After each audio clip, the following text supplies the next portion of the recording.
Go. Now I'm ready. Mike. Okay, this is, we are going to go ahead and kick off our Monday, July 14th, Peninsula Clean Energy 10 a.m. Executive Committee meeting. We have, can we have a roll call? And I think we have a couple people participating online, right, Nellie? But yes, we have. Is it just One. Sean? Yeah. No, we have one board member participating online or one Okay. committee member. Okay. And then we have many guest speakers.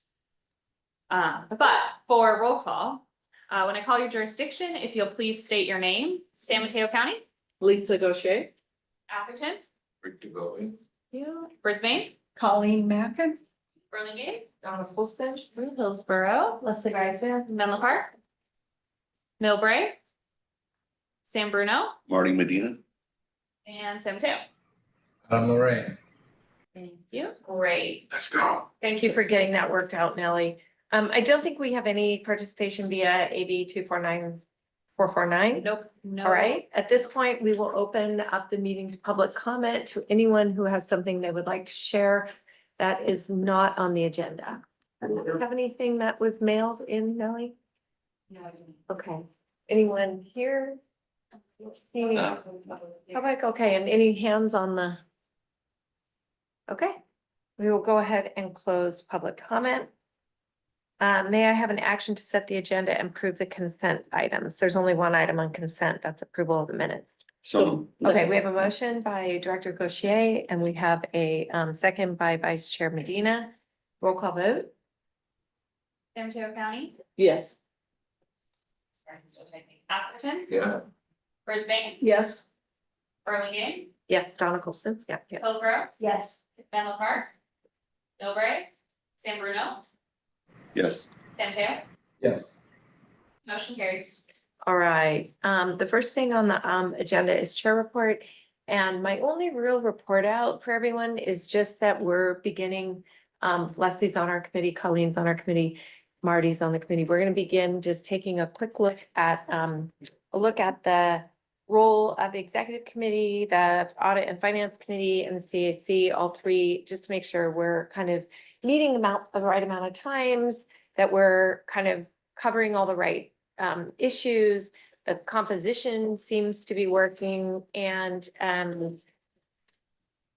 you know, really just sort of taking 6 months here to develop a little report out of best practices of what the industry is doing and making sure that we're aligning with it. It's just a sort of routine process of normal good governance that's usually done every 3 to 5 years. And we've been about 10 years and we haven't really looked at those. So we'll be starting that. And I think Nellie and Brianna helped set up our first meeting, which will be, I think, next week.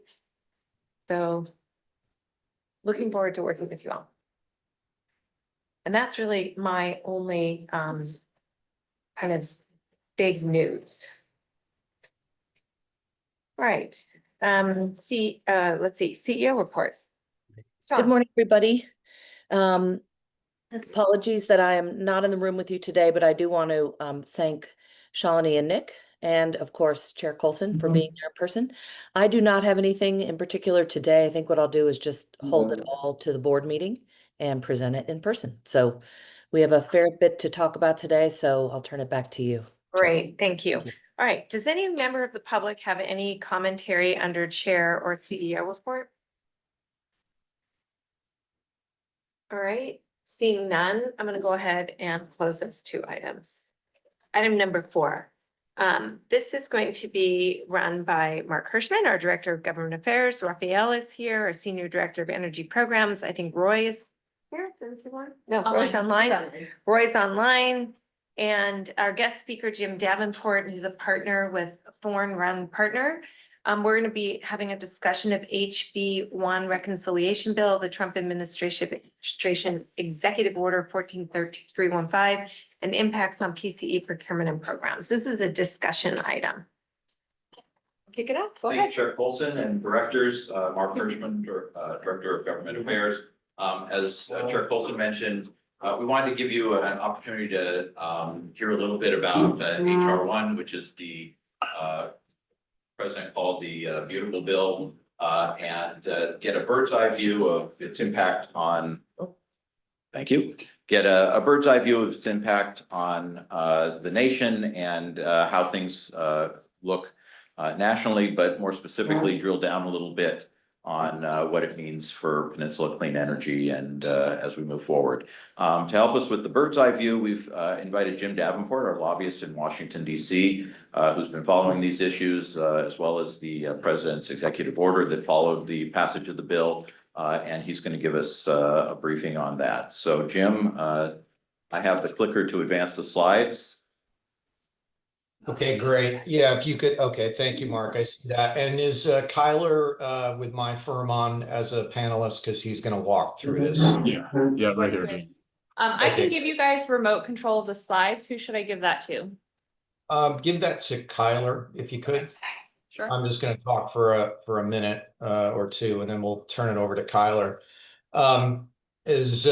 As you know, it's to start off, it's really hard for me to call this a beautiful bill, given what it's doing to the clean energy sector. So I'm going to try not to use that term anymore. I'll just call it the tax bill or the reconciliation bill.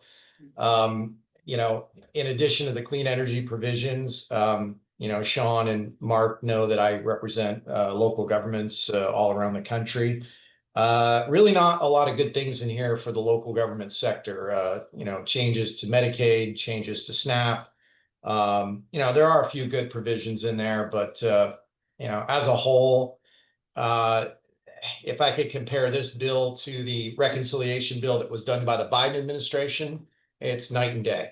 And this bill just basically undid all of those IRA provisions that were, so beneficial to clean energy, more or less. The bill was unlocked through the reconciliation process. So, essentially what that means is it becomes a partisan bill. The party in charge, President, House, and Senate can do the bill, pass the bill without getting any support from the other party, being the Democrats.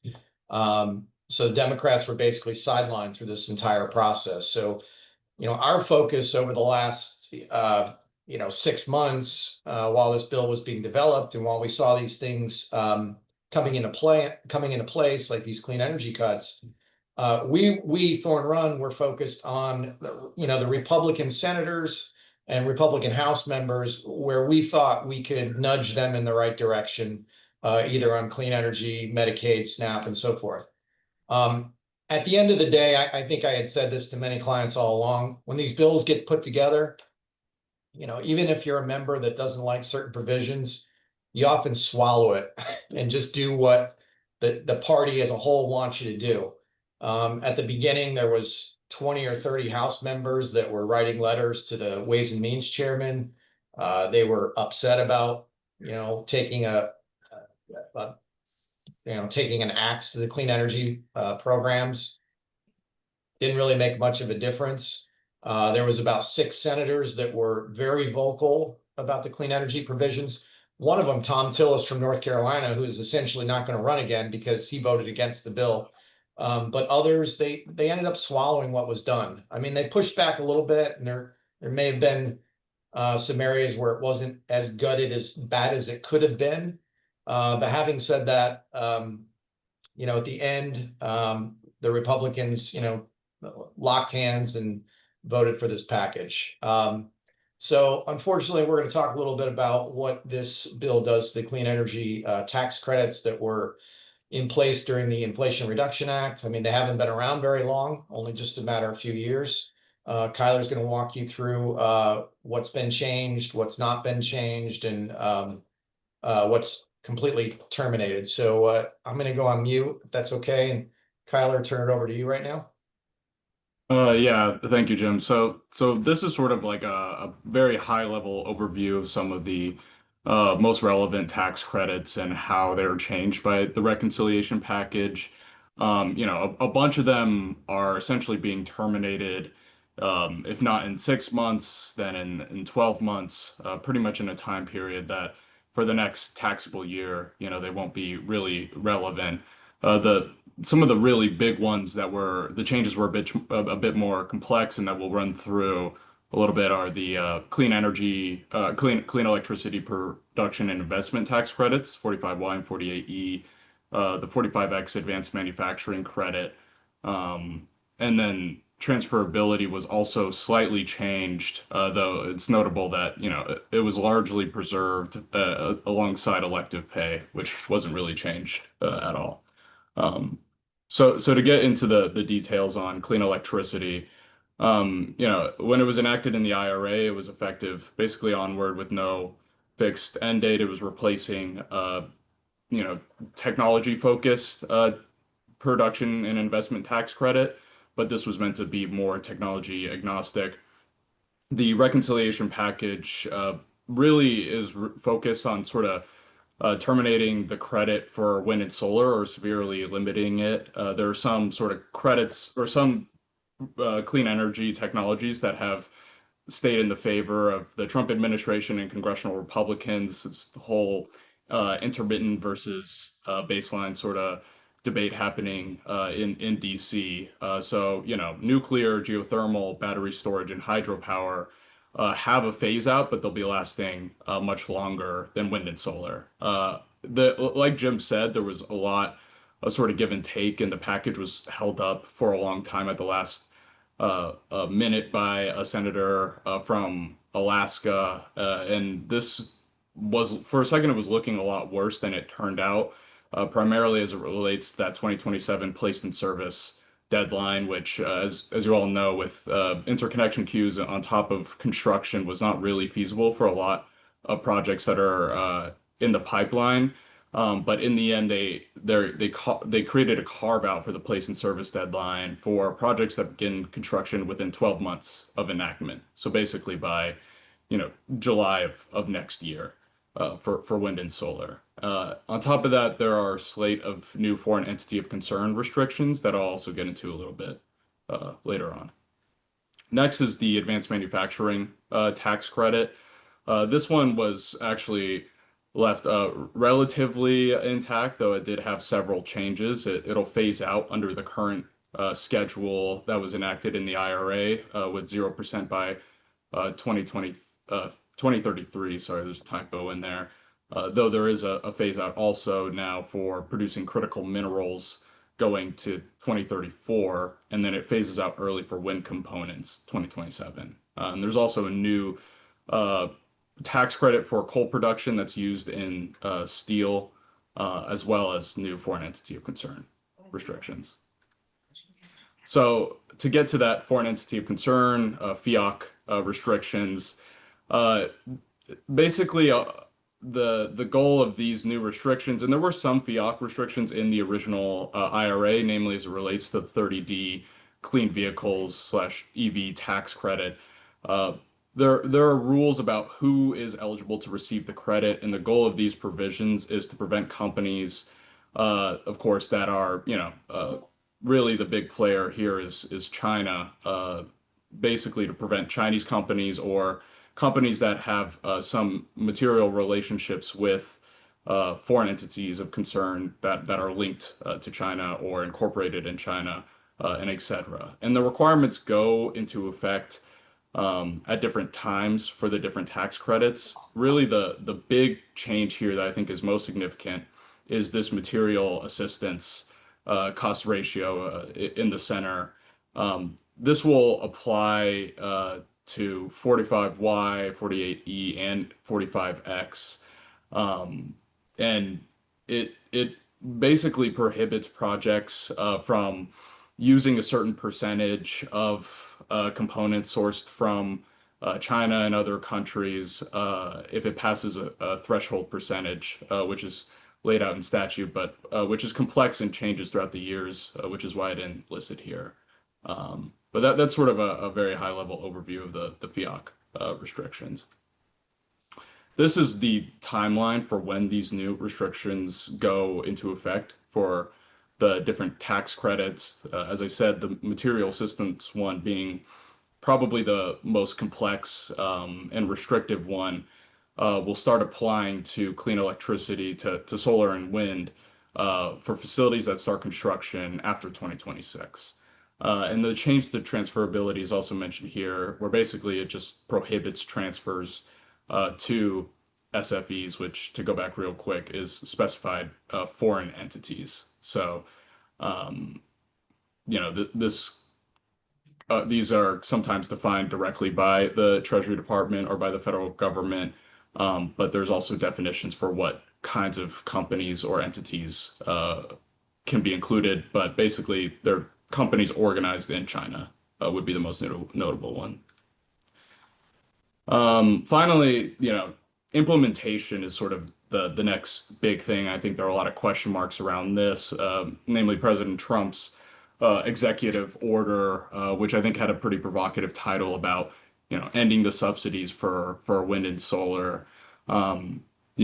Basically the executive order itself doesn't really do much except telling Treasury, under which the IRS exists, to strictly enforce the new phase outs and to issue new guidance on the phase outs within 45 days. And the most significant piece of guidance here is going to be the beginning of construction guidance that the IRS had issued for the Inflation Reduction Act originally. And there are a lot of questions about what changes are going to be made to the safe harbor guidance. A lot of concerns from, I think, industry stakeholders that you can kind of turn the dials in that guidance to essentially really make it almost impossible for a lot of projects to benefit from it. But, all of it right now is just conjecture. There's no really actionable intel that we've received or that's circulating publicly. But the two things that can really be changed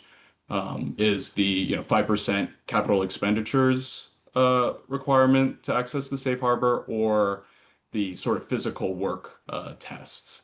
And I've heard rumors that they could turn the 5% up, to 20 to 25.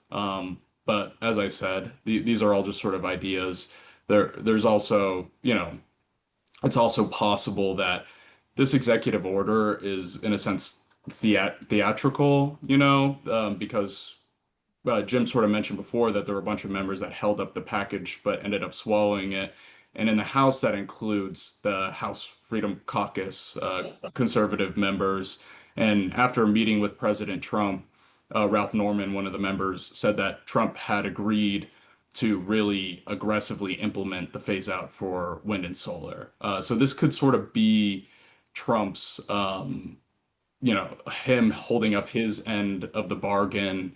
It's also possible that, there's rumors that a second reconciliation package is in play that, in order to keep, to build good faith with those members after this first one, that this is him showing that he's keeping his promises. In the end, whatever the administration puts out, if it's unreasonable and a lot of companies are unable to comply with it, there will most definitely be litigation. But that litigation could be really drawn out, and it could ultimately result in a lot of projects still being canceled or delayed, which is also, in a sense, a victory for opponents of the tax credits, including the House Freedom Caucus members. So I'm not sure if there's anything else you want to add there, Jim, but that's sort of where we stand on the executive orders. They could come, or the guidance could come earlier than 45 days. So it's something we're watching in the next month or so to see what happens.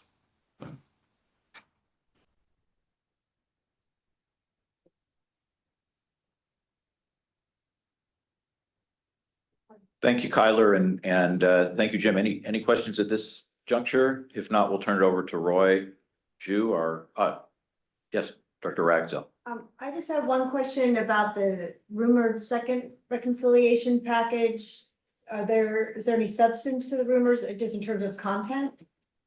Yeah, let me start there. There was just some, there's likely going to be something. I would suspect it'll be a smaller package. One thing they're talking about is some of the more conservative Republicans in the House is looking at Medicare. I don't see how that's politically popular to do, but that's one item. I don't know if they could do more damage to clean energy in that bill. I mean, obviously they could. I think it would be very difficult. to get that through. So I think whatever they do, it would be more targeted. The sooner they could take it up, the soonest they could take it up would be October. You can do one in each fiscal year, so it'd be October to September of next year. Kyler, any other thoughts on items that could be included? Yeah. I'm sorry, let me say one other thing. There's been talk about trying to enact the Doge cuts and some other things through another reconciliation package, or even do some of the regular, what they would do is annual appropriations in the reconciliation package too. But those are all just things that I've just kind of read about.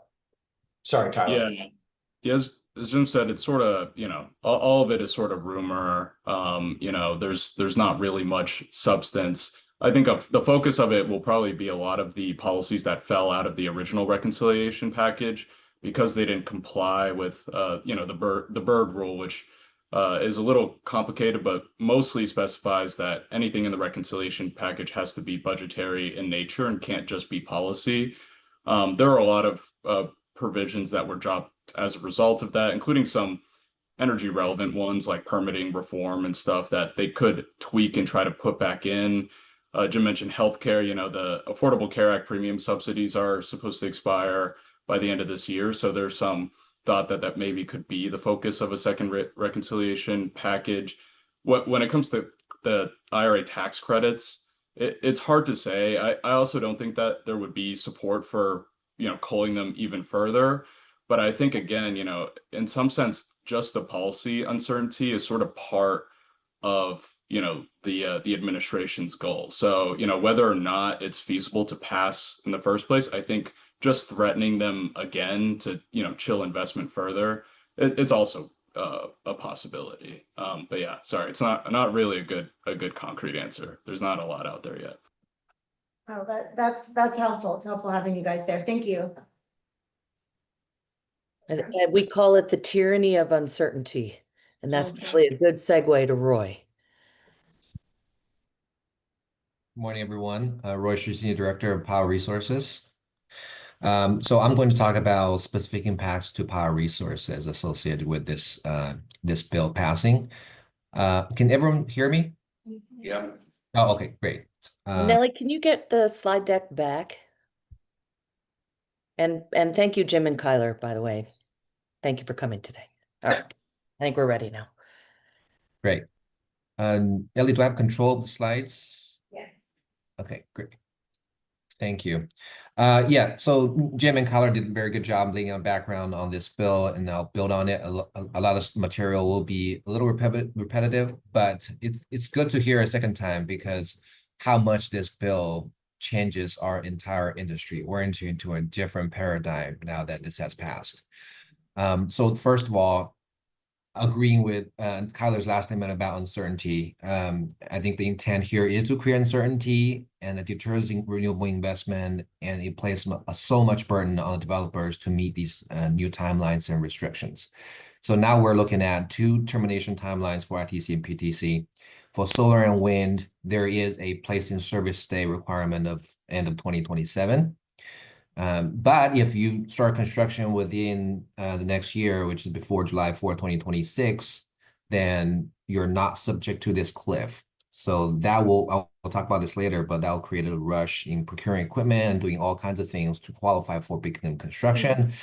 But as Kyler pointed out, the beginning of construction definition is changing, so that creates a lot more uncertainties on how to qualify for it. So that's solar and wind, and there's a clear intention to phase that out as soon as possible from the administration. And on the other side, which is more positive, is all the other technologies, which includes energy storage, which is huge. And that has a much further out phasing out timeline. It terminates by 2036, sorry, with start phasing out starting in 2034. And then you see the percentage drop in qualification for the tax credit beginning in 2034. But being able to include energy storage or maintaining energy storage's tax benefits in this more extended phasing out timeline is going to help a lot and help more specifically on RA costs, because a lot of energy storage projects we use here in California we use them to qualify for RA. So this is good. The next slide. Oh, one more note. So all these projects that qualify for start of construction will have to be completed within 4 years of construction start, right? So that means going back to the solar and wind situation, if you, let's say you start the last day, July 4th, 2026, you have until, July 3rd and 4th of 2030 to complete construction. So what does that tell us from a procurement standpoint is anything placed in service after 2030 or July 2030, we'll be looking at projects do not have the tax credits for solar and wind. So another piece of very concerning addition is the foreign entity of concern restrictions. I won't get into details, but the most stringent requirement here is the material assistance requirement from prohibited entity, and that's targeting primarily Chinese batteries, to be very specific.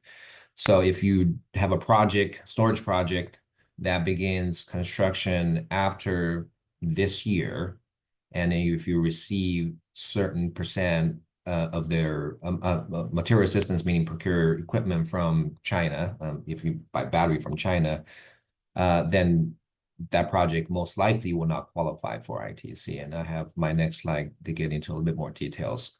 And the material assistance threshold is measured by a cost ratio, and the cost ratio is basically the total cost of the equipment procured for the project minus all the costs from a prohibited foreign entity divided by the total cost. So as you can see from the table to the right, these are the percentages threshold that you have to meet in order to qualify for ITC. If you start construction after this year for energy storage, that's 55% in 2026. What does that mean? So if you're a storage project and you want to come on, you start construction in 2026, your cost ratio has to be less than 55% in order to qualify for ITC.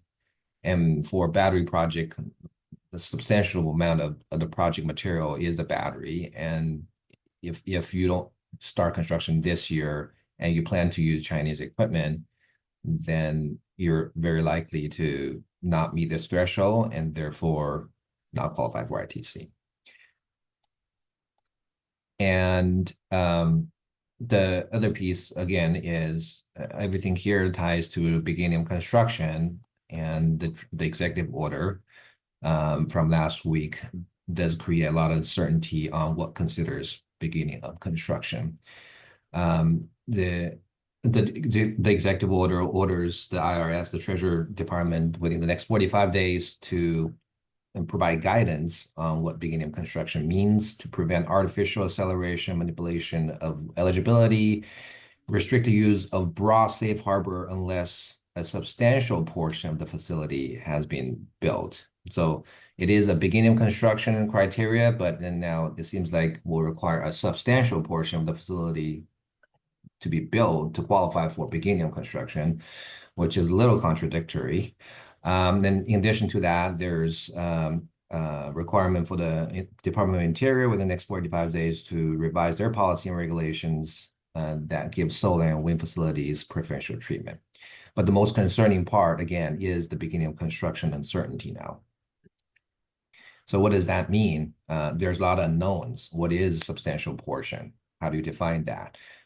Will be buying a transformer no longer qualify, because that has been the practice of many developers, is to buy a transformer and claim that it meets the safe harbor requirements. So I think the administration wants to fix that loophole. Is physical work the only on-site, the only way to qualify? Will the 5% expenditure safe harbor increase to, like Tyler said, into 25, 50, 51% majority, right? So we don't know that. And also the timing uncertainty is also a consideration. Will there be a grace period before the new guidance apply? Will any new guidance be applied retroactively? And that'll be very detrimental to many projects if that's the case.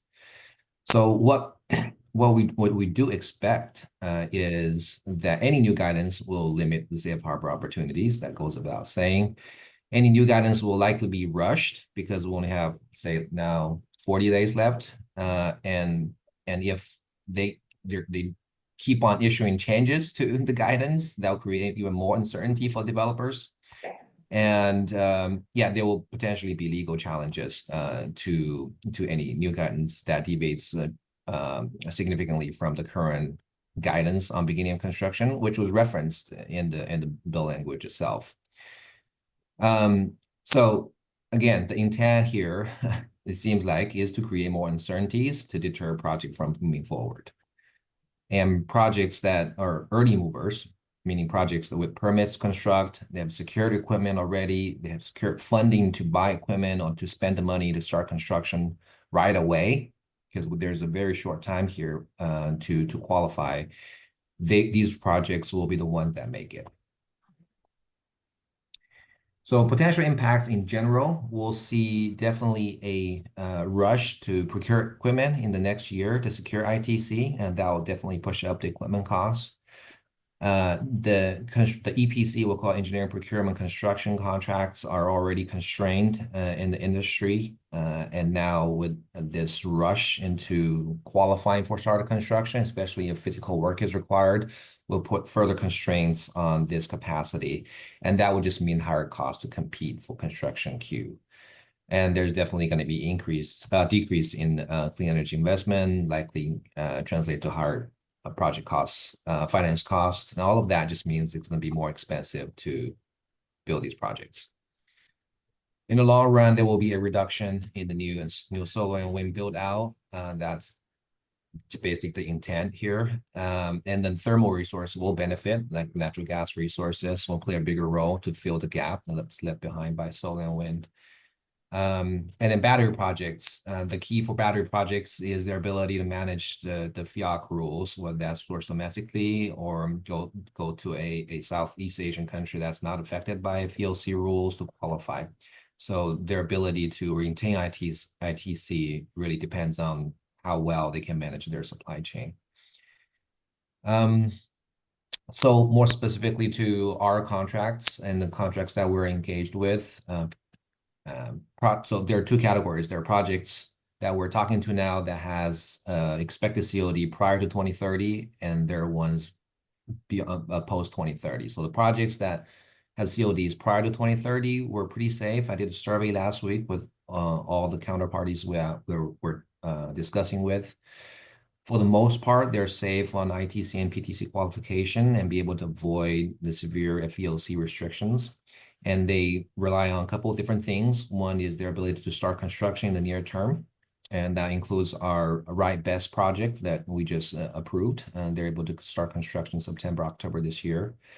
And some of them has the permit in place that they can, depending on how the rule, the executive order or the guidance from Treasury will come out to be. They're very flexible in starting construction, physical work if need to, or buying equipment when they have the funding authority already. Some are planning to source domestic equipment and to avoid Chinese equipment altogether. And some are qualified under the legacy ITC rules, Section 40A. That means projects already started construction before 2025. So those projects are exempted from the new bill. So these projects are all pretty safe. We'll be taking hopefully a few for board approval later this year. And then there are two projects that have CODs beyond 2030.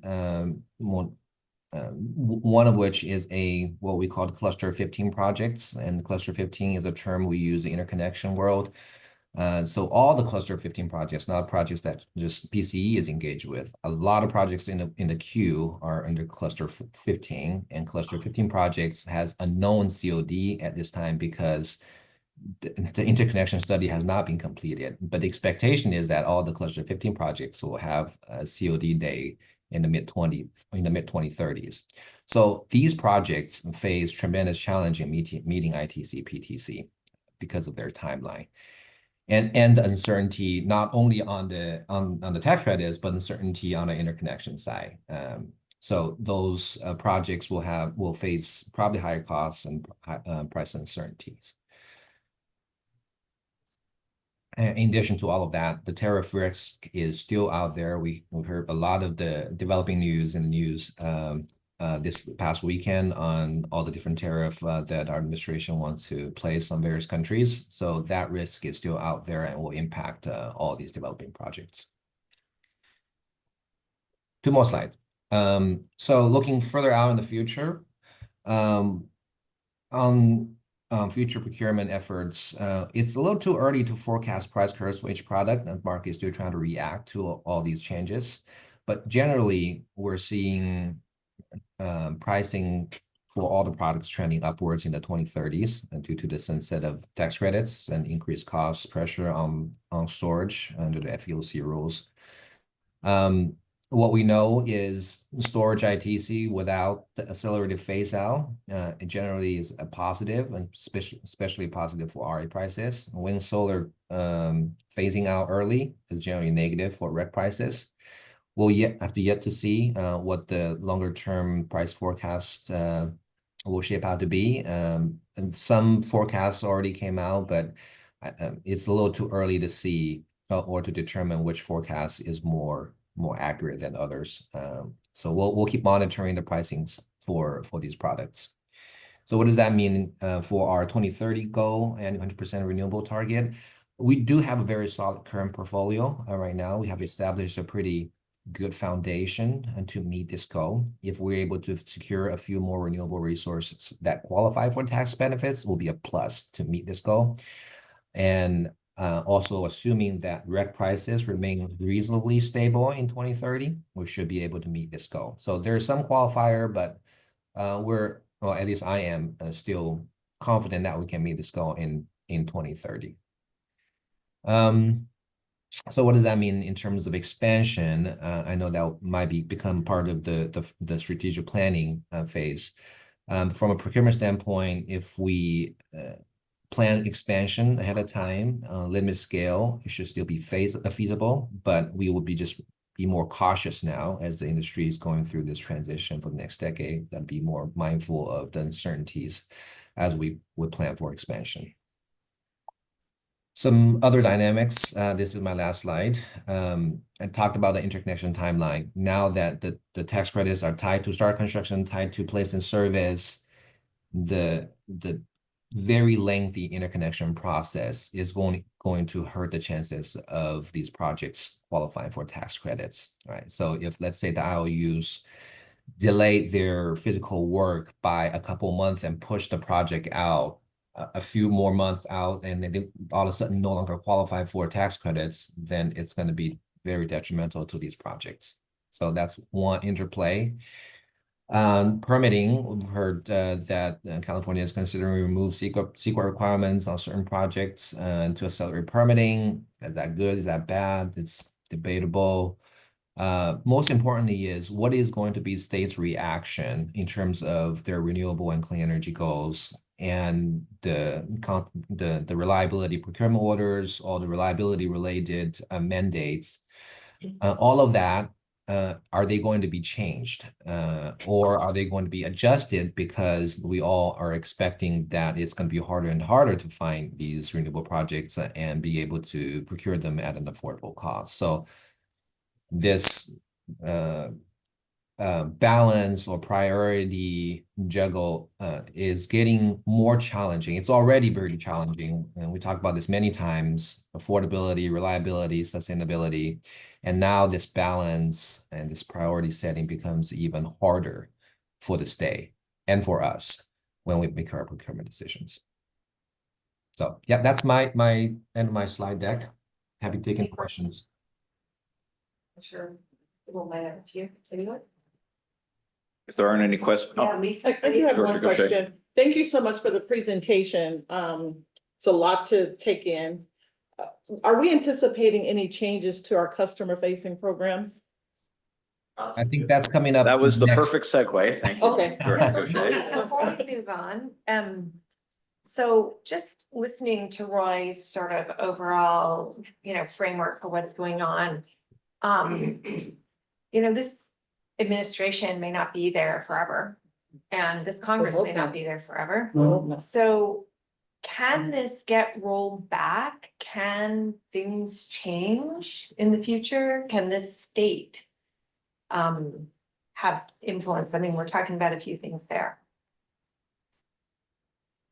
That may be a question for Roy or Raphael, but just from a legislative perspective, uncertainty is a huge bugaboo for industry that's investing. And Volatility and uncertainty. volatility and Always. uncertainty. And so maybe within that framework, Roy, or Raphael Wouldn't mind chiming in. Sean? or Sean.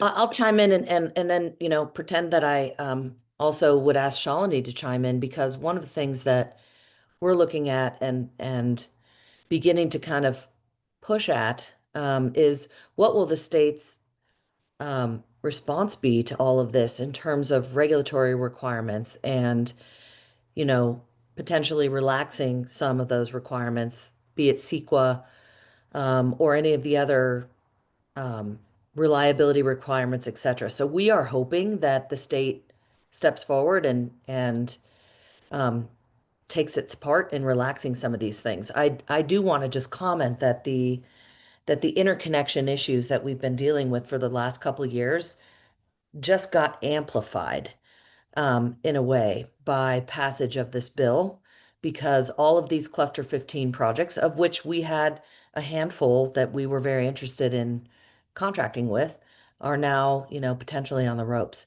So we don't know yet how the state will respond, but I know that Shalini and team have been having conversations in Sacramento and at the CPUC about, you know, the RCPPP new requirements and all of that. That's a new regulatory adequate resource adequacy requirement. How will the state respond? And will we maintain, you know, for example, our 100% carbon free by 2045 target that that the state has? Is that going to stay in place? So there's plenty of uncertainty, I would say, here as well. I don't know, Shalini, do you want to chime in? And then others? Sure. I would say that given this is only a week-ish old, government doesn't typically move that quickly when it comes to responding. I think that there's going to be a real resistance to backsliding on reliability goals, because that's a huge part of why businesses want to come to California, right? Is you know, we all need stable electricity, and with data center growth, that's going to be even more important, right, for AI.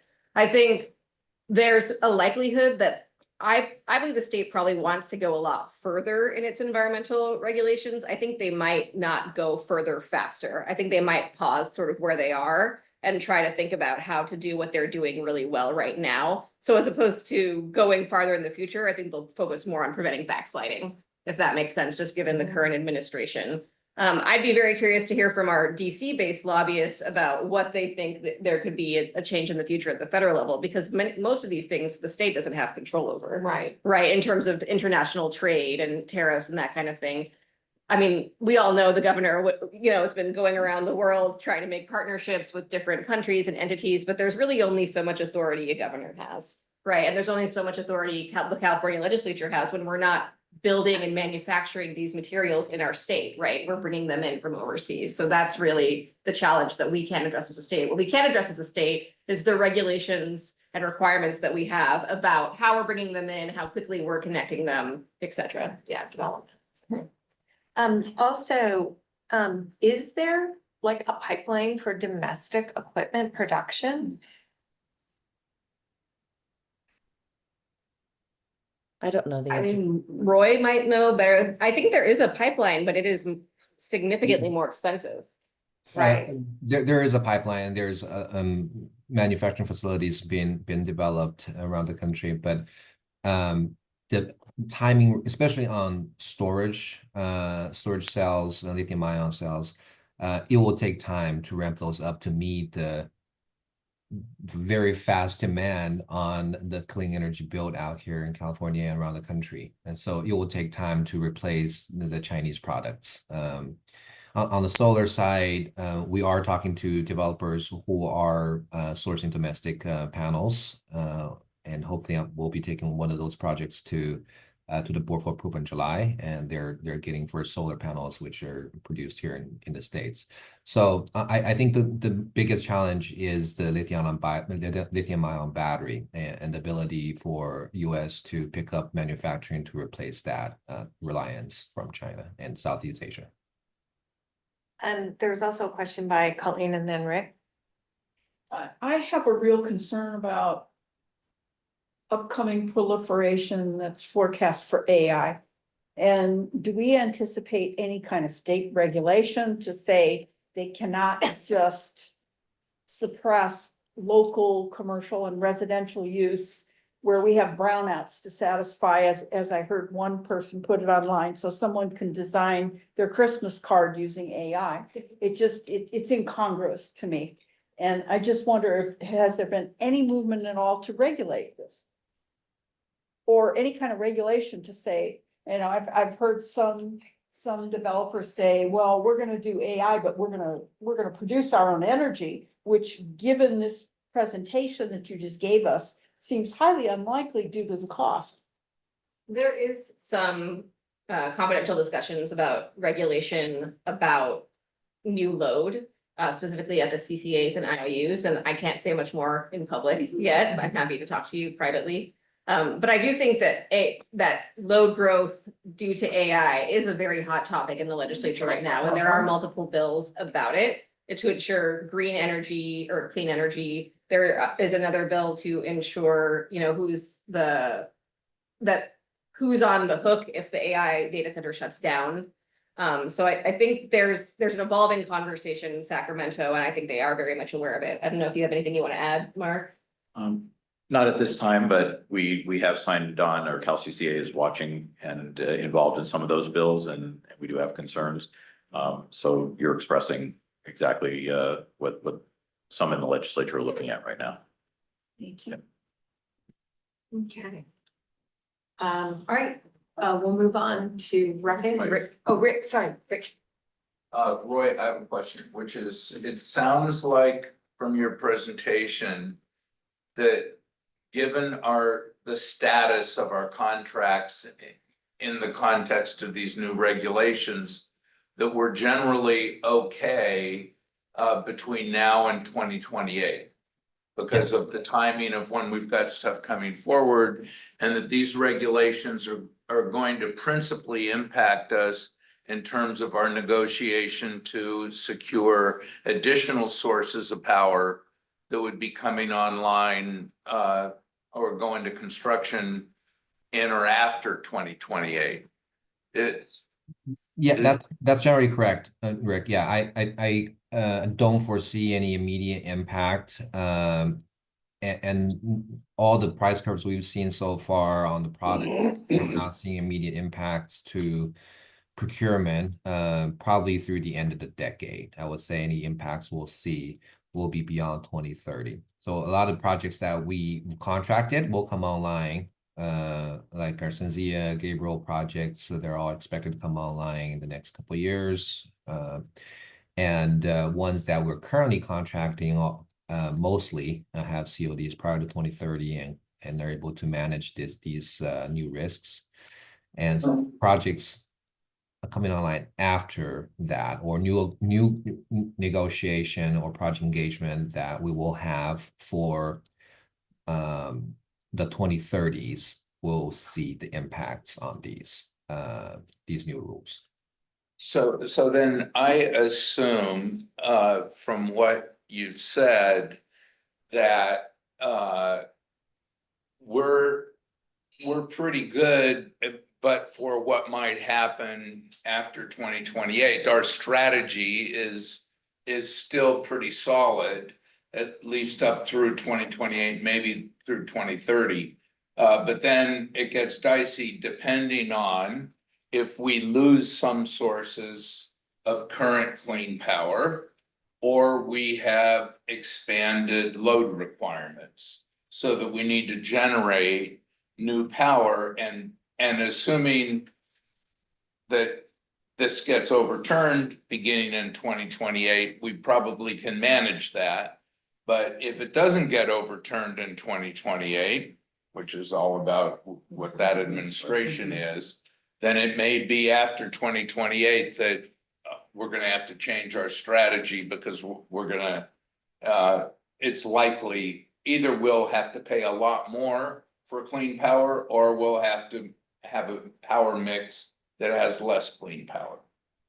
Yeah, generally I would agree. I would not go too far out in terms of predicting that we're going to be hit in very hard by price increases, because the industry might be, even without overturning these rules, the industry itself and the developers and others might find ways to reduce cost and make projects more competitive in other ways.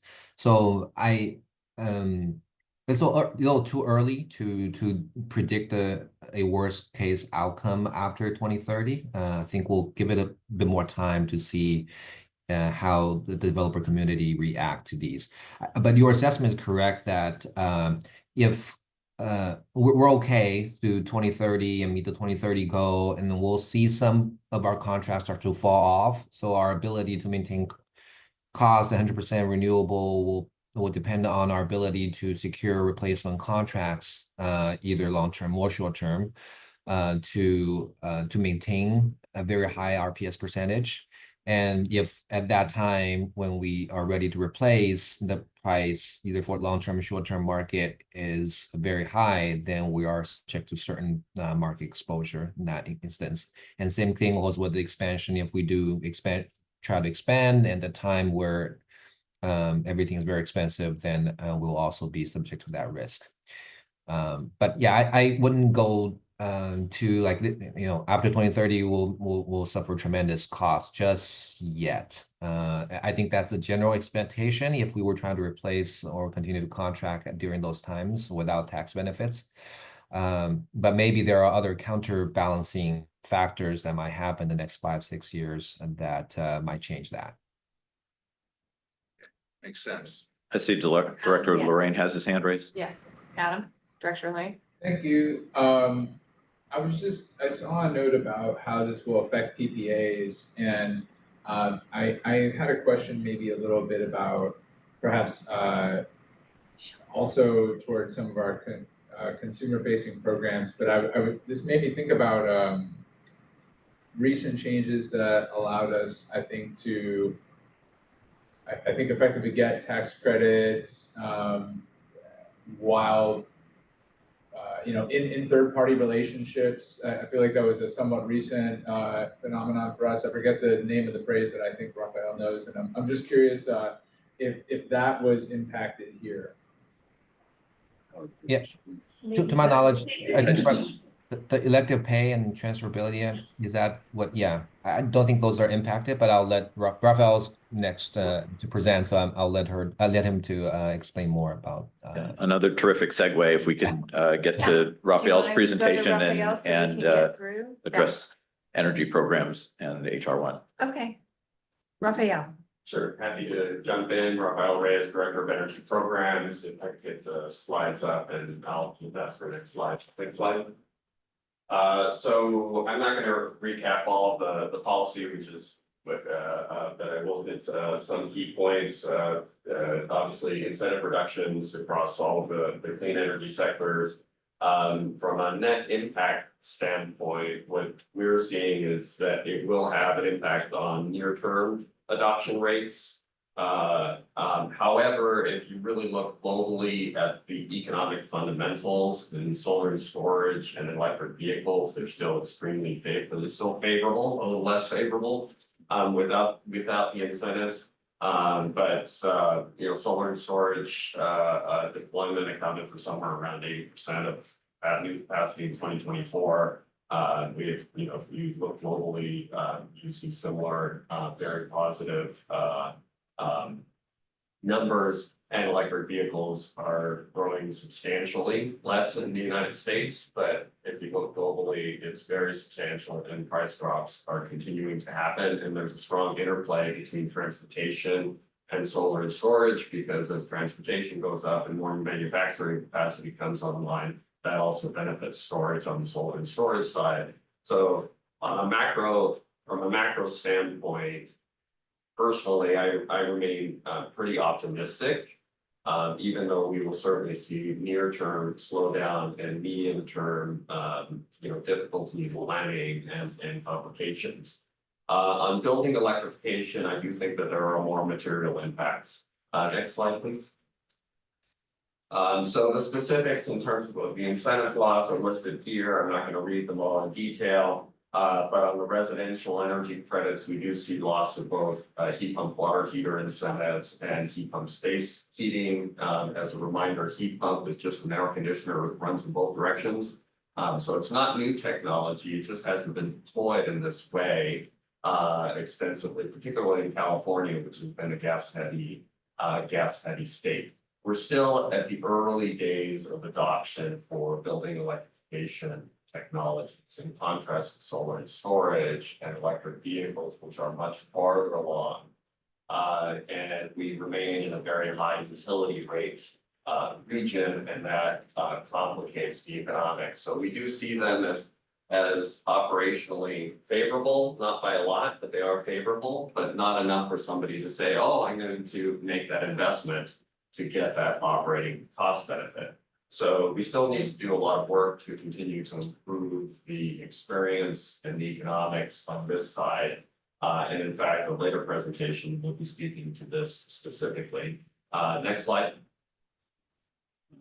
On the solar and storage side, the left side of this just recaps the policy pieces, but many of you will be interested in what's happening with GovPD.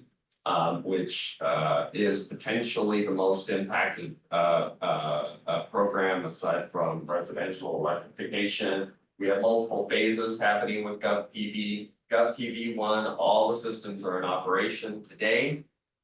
We are literally in the process of submitting for ITC for the ones that came on here in this last cycle. We think it's very unlikely that GovPD 1 ITC is going to be impacted in any way.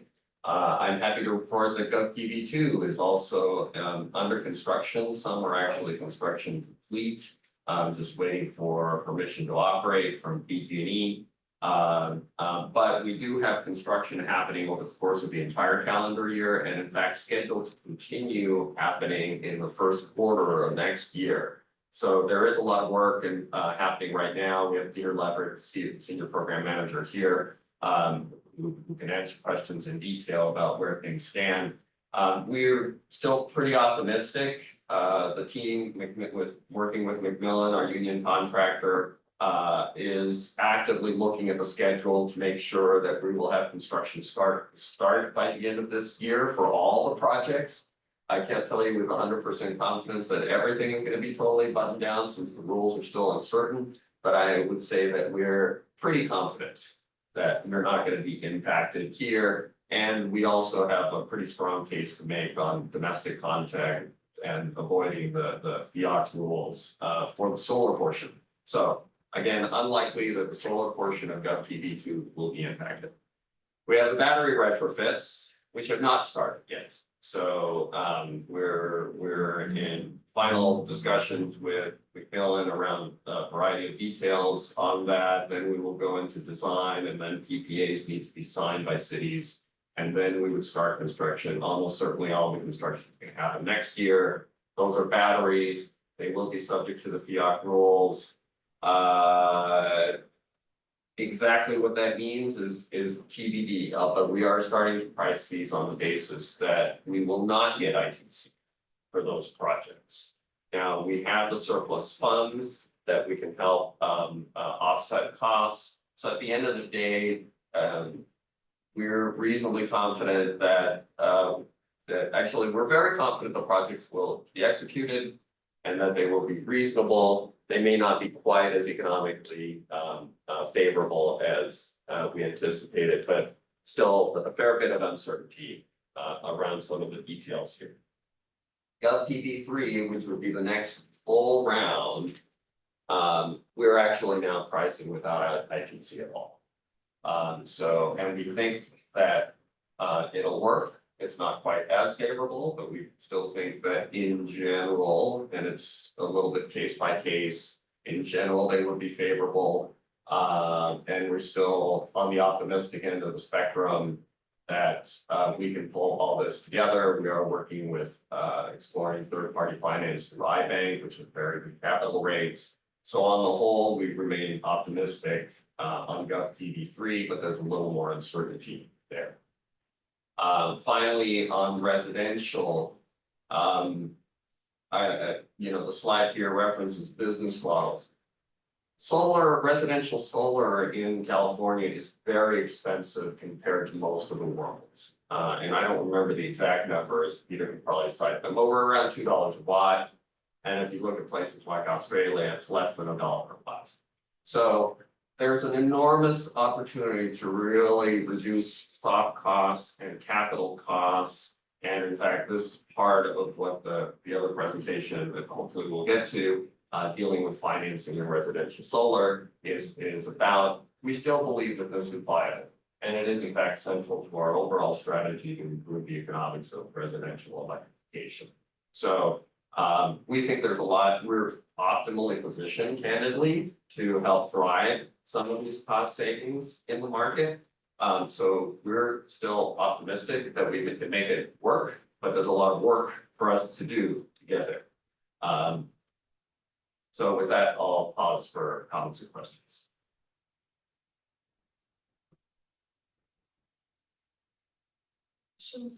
Question? More questions? Yeah.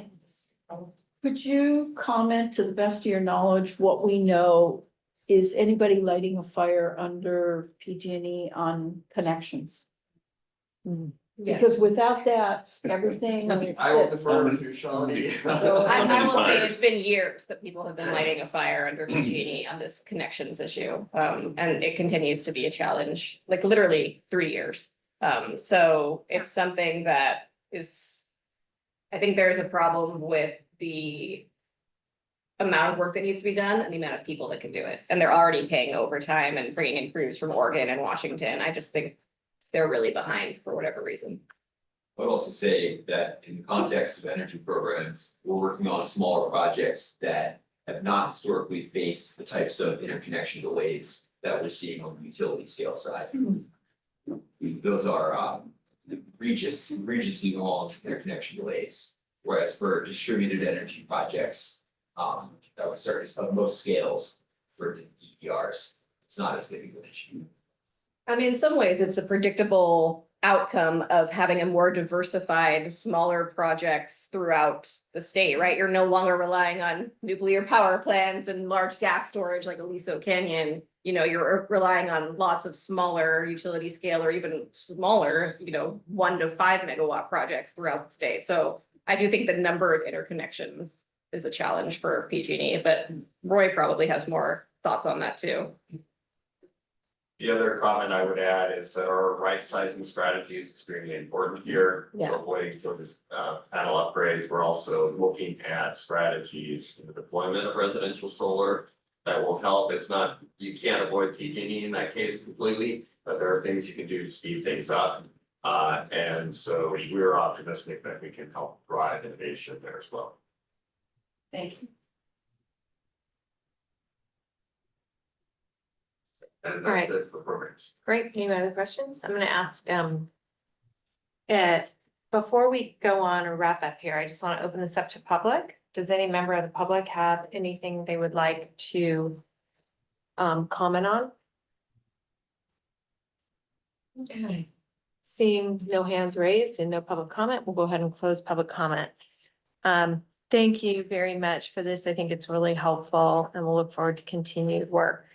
The next item 5 is PCE brand refresh and naming process, a much more fun topic than what we just discussed. So thank you for leaving the best for last. Good combination for the. Moving on to even the better at resident at the end. So Kirsten is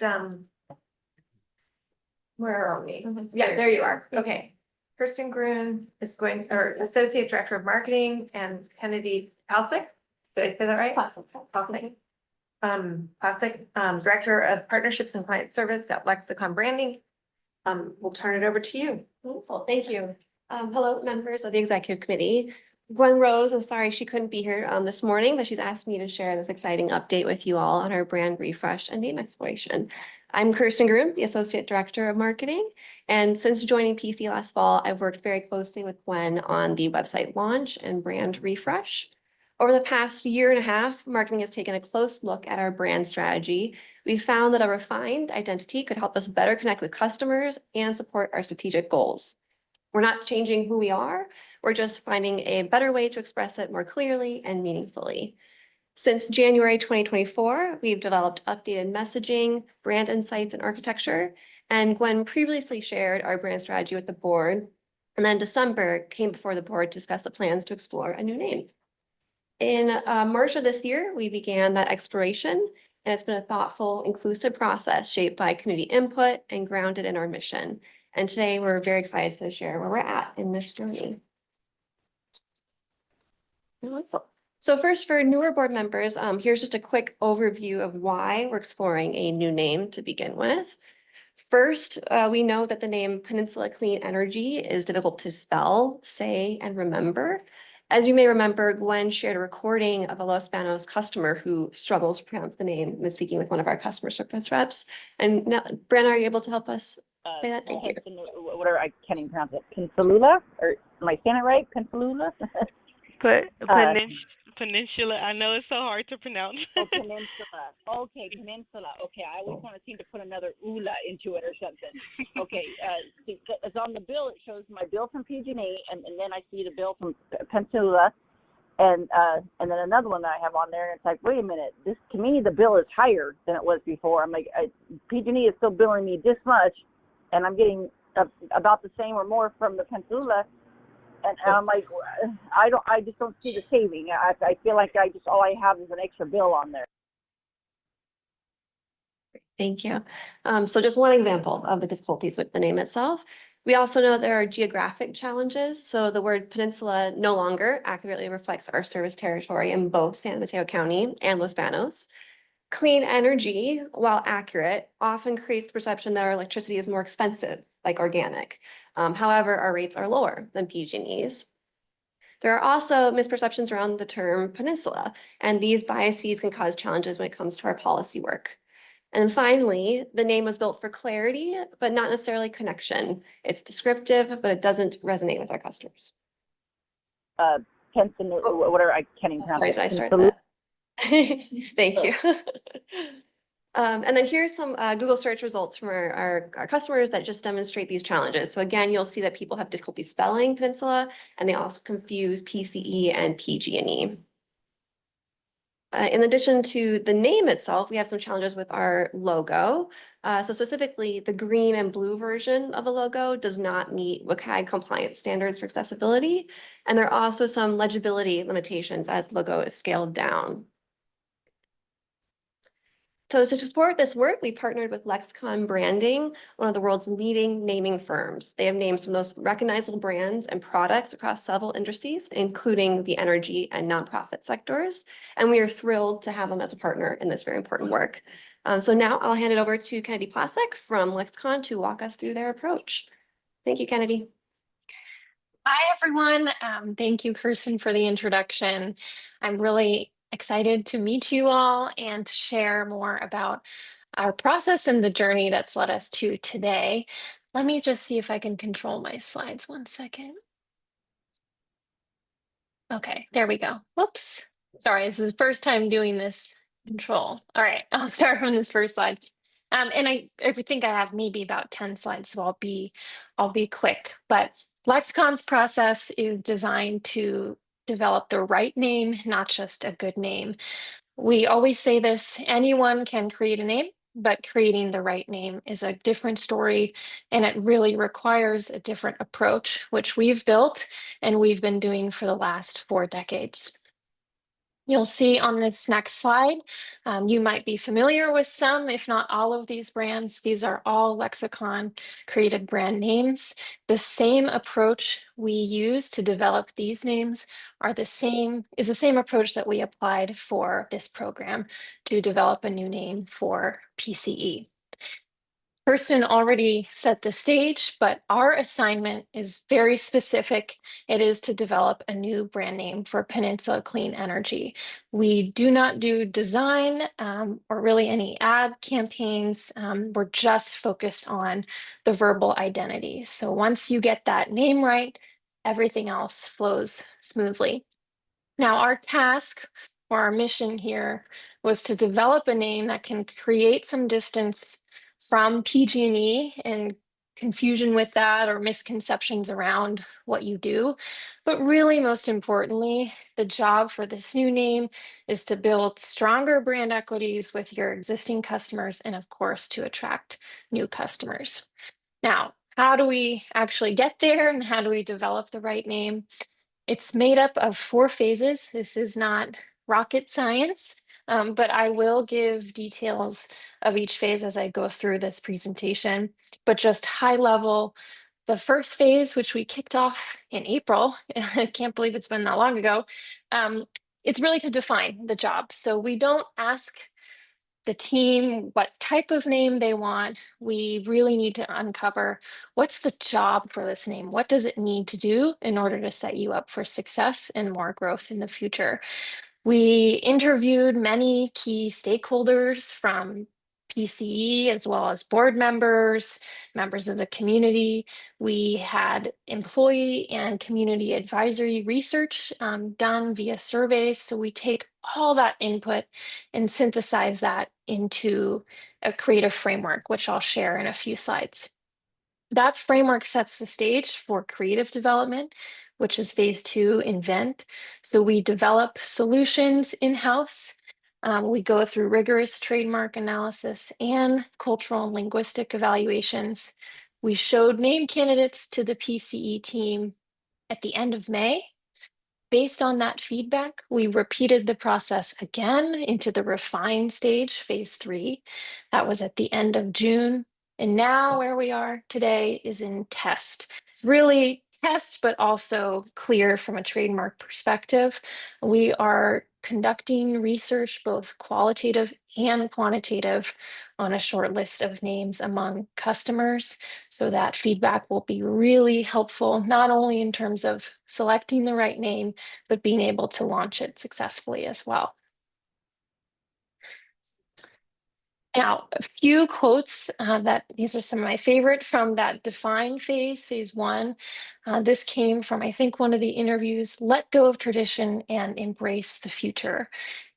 Any quotes like this really signal to us that there's an appetite for a name that maybe takes more risk or pushes beyond a structure or convention like PG&E, more corporate, more traditional.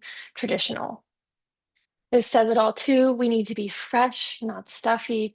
We need to signal that there's a new way of doing things. There was so much passion and pride that came through the interviews and the qualitative feedback from the surveys we got. So we felt that this new name should really help support that energy and should not hold you back and keep you rooted in a more corporate identity. Now, we talked about the creative framework.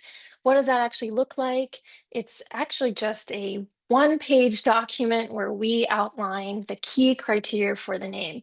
We do not begin creative development until this is approved by the PCE team. So I'll just go through 4 bullets as to what we laid out. Again, if you have questions, I should have said this in the beginning, please just jump in and interrupt. The first is to reflect the organization's pace-setting nature. Now, what does that mean? The name can support this energetic and ambitious nature through sound, letter structure, or even meaning. One of our core pillars at Lexicon is research in linguistics and cognitive science. So we know that there are certain letters and letter structures that connote speed or energy more than others. The letter V, for example, that is the most alive sound in the English alphabet, whether you're born in Brooklyn or in Paris. But we know letters like B are a little softer, more reliable. So we took that into account here. Number two, be fresh and contemporary. This was stated in that earlier quote, but we really want here to signal something new. You don't want to sound like another PG&E. Number three, be uplifting. We heard from customer calls that there is some skepticism when it comes to seeing an extra line item on your bill. We don't want people to see this new name and want to opt out. We want people to actually feel positively about it, both externally and really importantly from an internal employee standpoint. For credibility, certainly important. People need to trust that you are a reliable source, but even more importantly, this has to be approachable. You heard it in the recording. Peninsula right now is not approachable because it's hard for people to say and even understand. So we don't want a name that is complex or synthetic, like a Xerox, for example. And you don't want something that sounds cold and corporate like PG&E. There's so much warmth in the organization from what we sense through the interviews, and the name can do that through sound.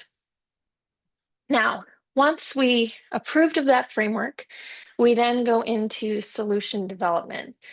We are quite different in this part of the process because we don't believe in large brainstorming sessions.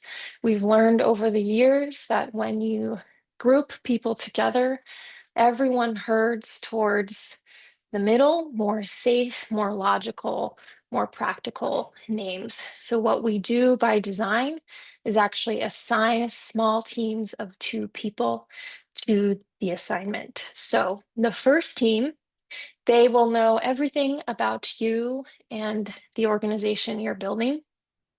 Team 2, we can keep them in the greater energy space, but the team does not know that they are working with PCE.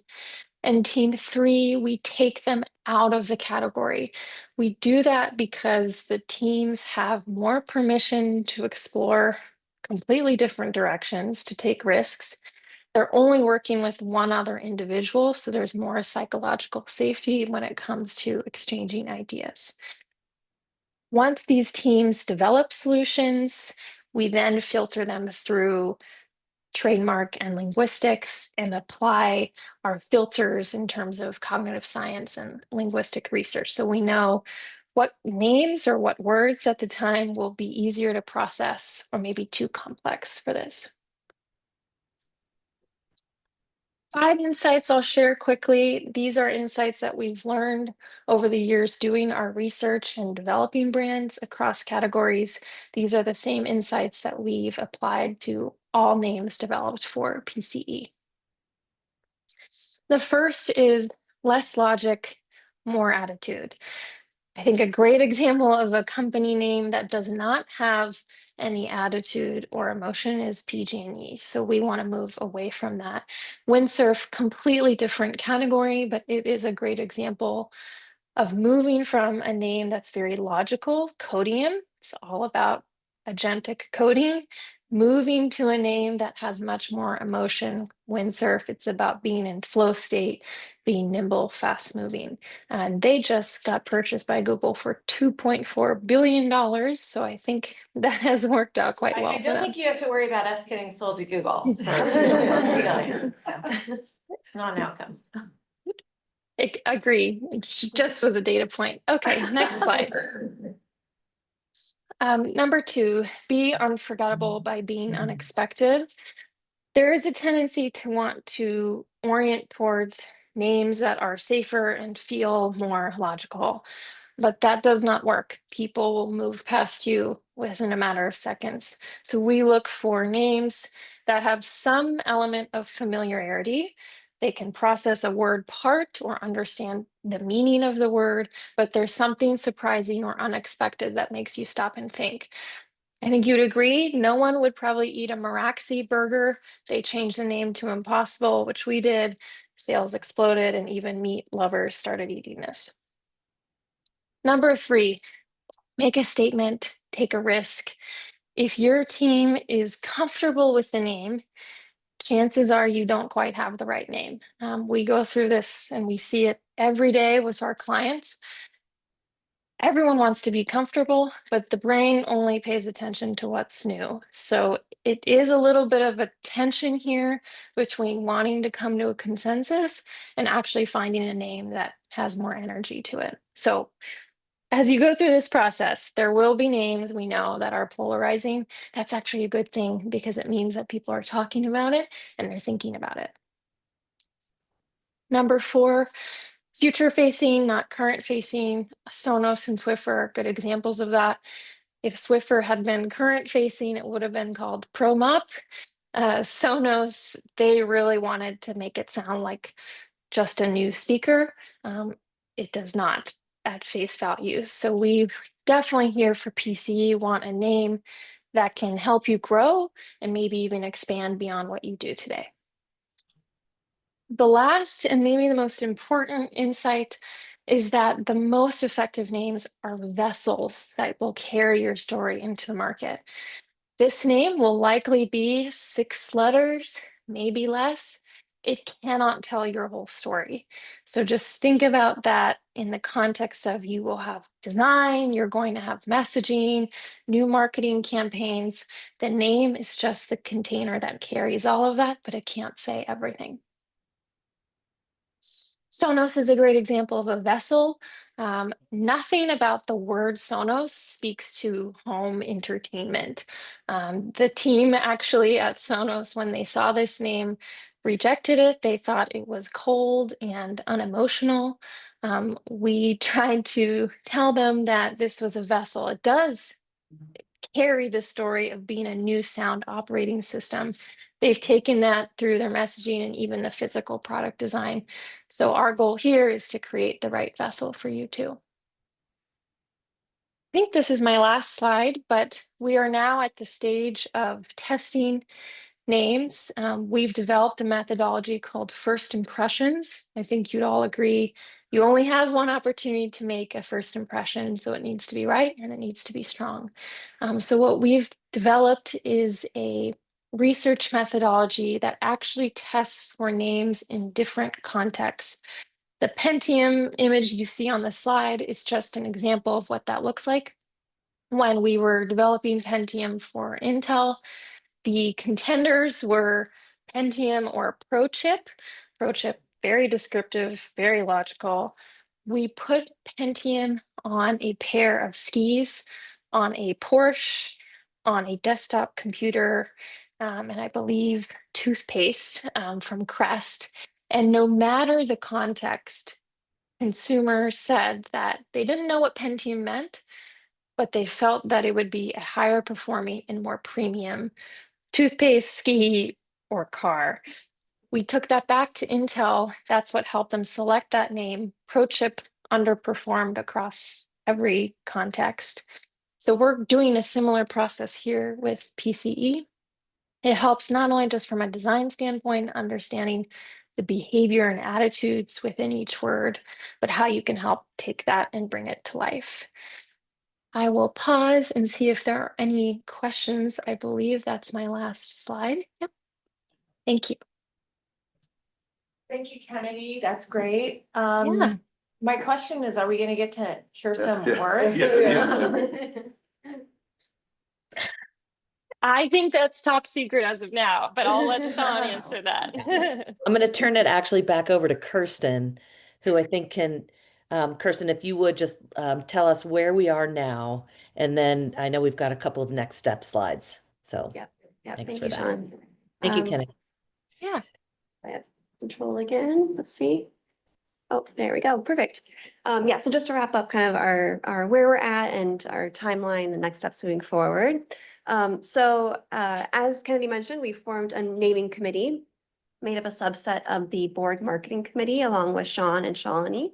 And we would like to thank our naming committee members, including council members Mackin and Nash, who have been part of this process and who also serve on this executive committee for their time and commitment to this very important project. And again, kind of the process where we're at and where we are headed. So Kennedy gave some nice color commentary for this, but this is just another way to view that information. So we have our naming committee, And we started off with broad input, specifically interviews and surveys with board members, staff, CAC members, and CBO partners. Those insights then shaped the creative framework, which Kennedy described for us, and guided Lexicon as they explored hundreds of different naming ideas with their unique kind of team structure. From there, we reviewed 40 different names with the naming committee during those creative sessions and narrowed it down to 5.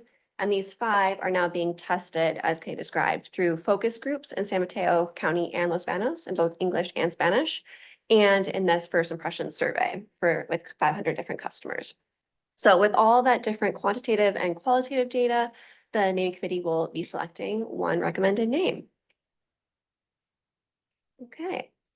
And then looking ahead to our next step. So here's the tentative timeline. So in August, we're planning on having the naming committee review all of these different research results. And based on those findings, they will recommend a name or possibly a primary or an alternate version by September. Then in Q4, the board will vote on whether or not to adopt that name. And if approved, we'll begin new logo development, visual identity, and rollout planning in early 2026.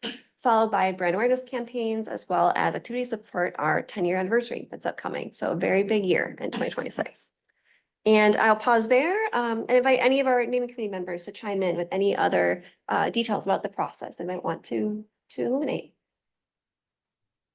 Okay, wonderful. Then with that, I think we are ready for questions. Yeah, and I can answer whoever's question Mine. it was. Yes. Whatever. So we are, What's on whatever's on everyone's mind. So we're going to have a separate meeting with certain members of the executive committee to go over the framework and the names that have been offered. So if you want to be in that, we have to control for Brown Act, but please let me know by the end of before you walk out. And then we'll see how many we have and we'll make sure we comply with the Brown Act and we'll get you into that meeting. Okay. Yeah. It is intentional that we are not looking at names, specific names today. That would be premature in a public setting.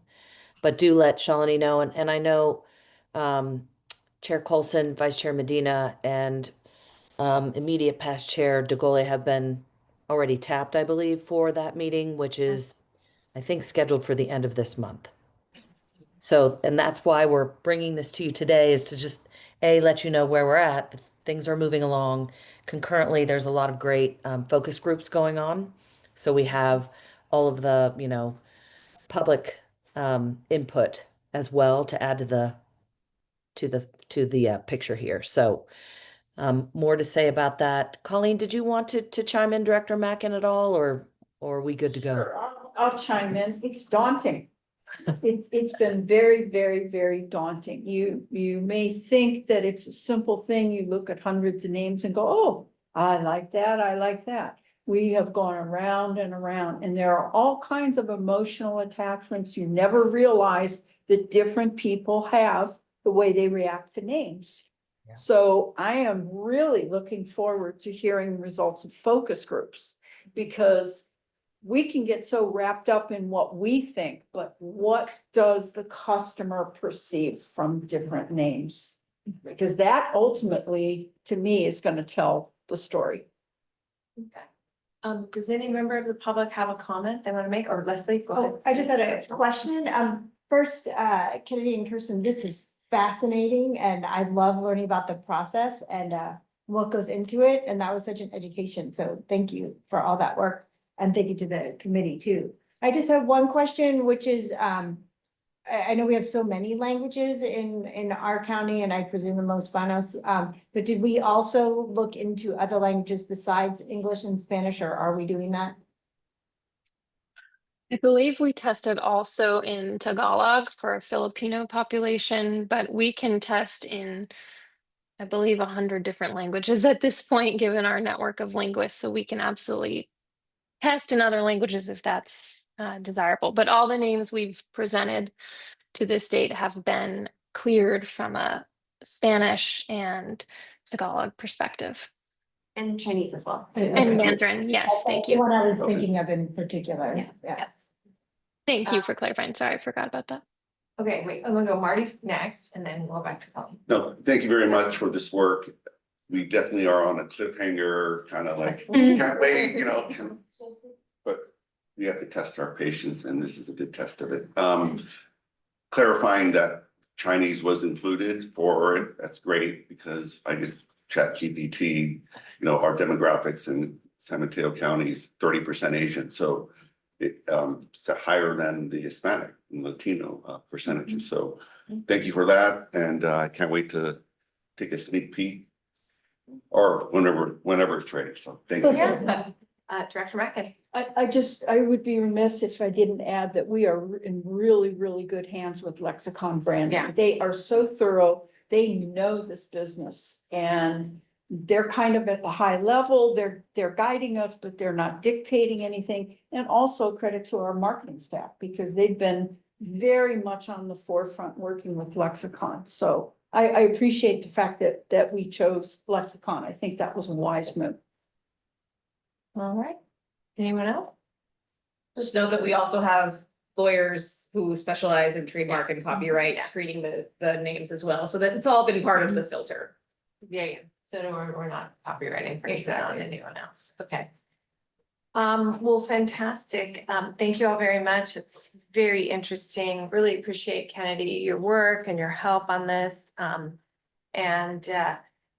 have one quick question. What is the worst name you ever actually implemented? That didn't work out.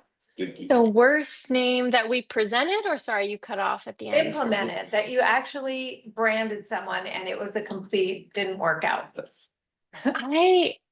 I don't know if I have an answer for that. I think we're Good at this point we've been quite successful. I think there are probably names that were rejected that I wish had made it into the market, but in terms of a name that's been a flop, I'm gonna say on the record that has not happened today, but I'll knock on wood. Well, we don't want to be your first, so let's No, go. definitely not. Well, thank you very much, Kennedy. We really appreciate it. Kirsten, thank you very much. Staffing's doing a great job. And we'll look forward to just do this in the committee. Really, really interesting. We're gonna all nab you in the parking lot, find out what's going on. All right, thanks so much. And I don't think there were any members of the public that had comment on this, but I just want to make sure. Okay, no, we'll close public comment. Okay, bye. Bye, everyone. Bye. We're losing Director Gauchier, but we'll keep you up, we'll get you updated on what's going on here. So the last item is the residential finance and solar storage discussion with Raphael. Thank you. Back again, directors. Rafael Reyes, Director of Energy Programs. And if we could bring up the slides, please, Brianna. So this conversation does in some ways logically follow our discussion around the tax credits. As I noted at that point, the whole business model around distributed solar is going to have to adapt to the new reality that we're entering into. In the case of residential solar, we've been in an environment where leases and PPAs to a lesser degree have dominated the business model of installing distributed solar. We anticipate that we're going to start to move away from that more to customer-owned solar systems. But the fact that the batteries are still eligible for ITC will mean that probably battery PPAs are still going to be a thing. So these factors do play into what I'm going to talk about here. And importantly, this is not just about solar and storage, it's also about building electrification. And so I'll talk about how these pieces are all connected. By way of background, as a recap, most of the directors here have seen this. We look to affect change through three key pillars, if you will, is supporting individual customer decisions, and that's through the incentives and technical assistance and education. And I should note, by the way, I meant to add this at the beginning, is that I really appreciate the work that marketing is doing right now. The revamp of the website, the communications technology, and now the branding work really are instrumental in programs' ability to have an impact. So I really appreciate your work, Kirsten. Thank you very much. We also seek to drive innovation, and that's not only technologies, but methods and other components. And then, of course, as many of you are aware, shaping policy And that's both with supporting local governments on things like reach codes, but are also our engagement at the state level. And importantly, in the context of this conversation, our ultimate objective is to take these things to demonstrate models that work, help others replicate them, and then get market forces to be working in our favor. And that's really a critical strategy or critical objective that explains why what I'm about to talk about is the way it is. Also just as a recap, we really have 5 major programs with objectives to reduce CO2, increase equity, and then on the solar and storage side, we're looking to drive affordability, resilience, and grid services. So that's a major component of what we're seeking to do here with the residential solar and storage program. And then we have a number of smaller programs, equity focused and the like. So happy to take questions on that, but that won't be the focus. And then many of you have seen our overall programs portfolio. And we're particularly having an impact from a statewide perspective on reach codes, which are now widely, the core concepts have been adopted into the state code. And then the next major element that I would describe as a major impact is on a cost effectiveness standpoint. Our EV charging, right sizing work with EV charging and also cost effective and electrification are now starting to become the standards for other agencies to look at. So much of this is about scaling and what is the business model for doing so. This is a direct outgrowth of the board approved DER framework, which was approved in May. This is some of the specific language. And I would just call out, we want to leverage scalable and self-sustaining financing, and we want the integration with home upgrade. So this is a translation of these objectives into specific programs.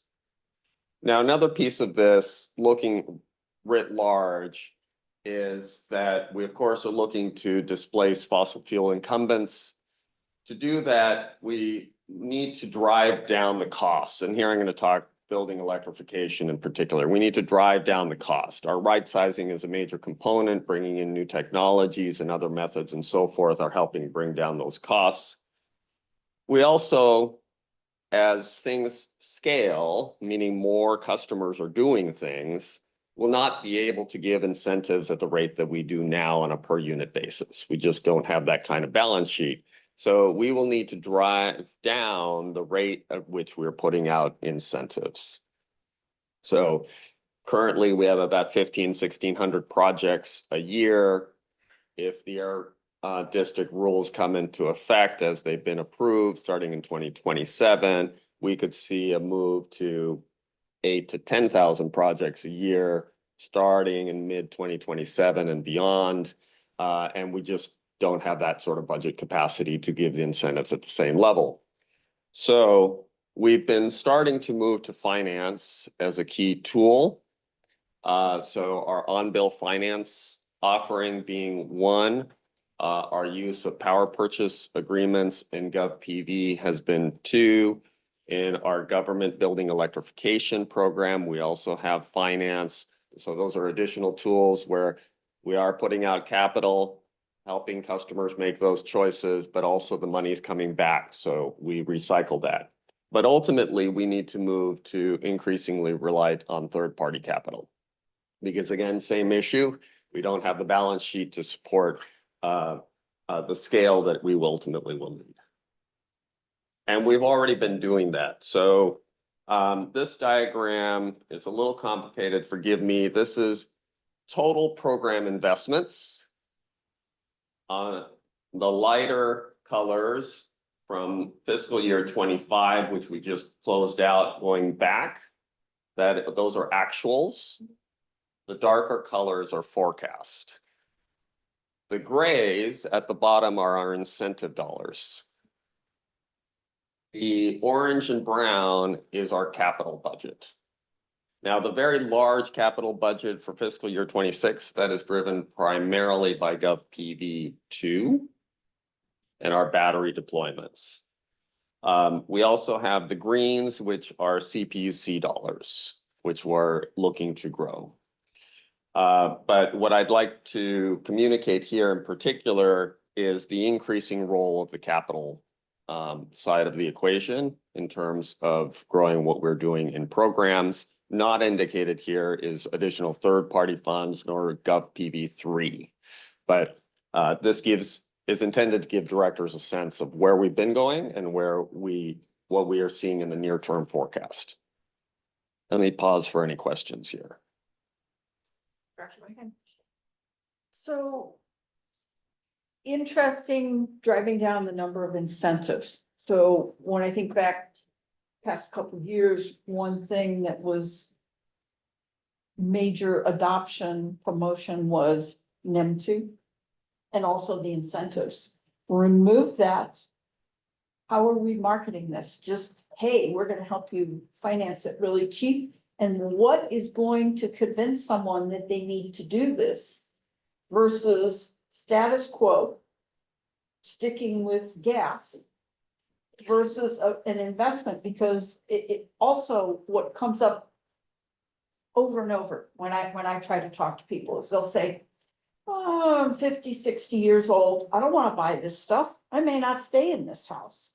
And that's a hard one to overcome. Sure. It's not my intention to suggest that we would offer no incentives. But for example, on a heat pump water heater, we're currently offering $2,500. Again, if the volumes increase as they may increase under the air district rules, that is beyond our budget capacity at those volumes.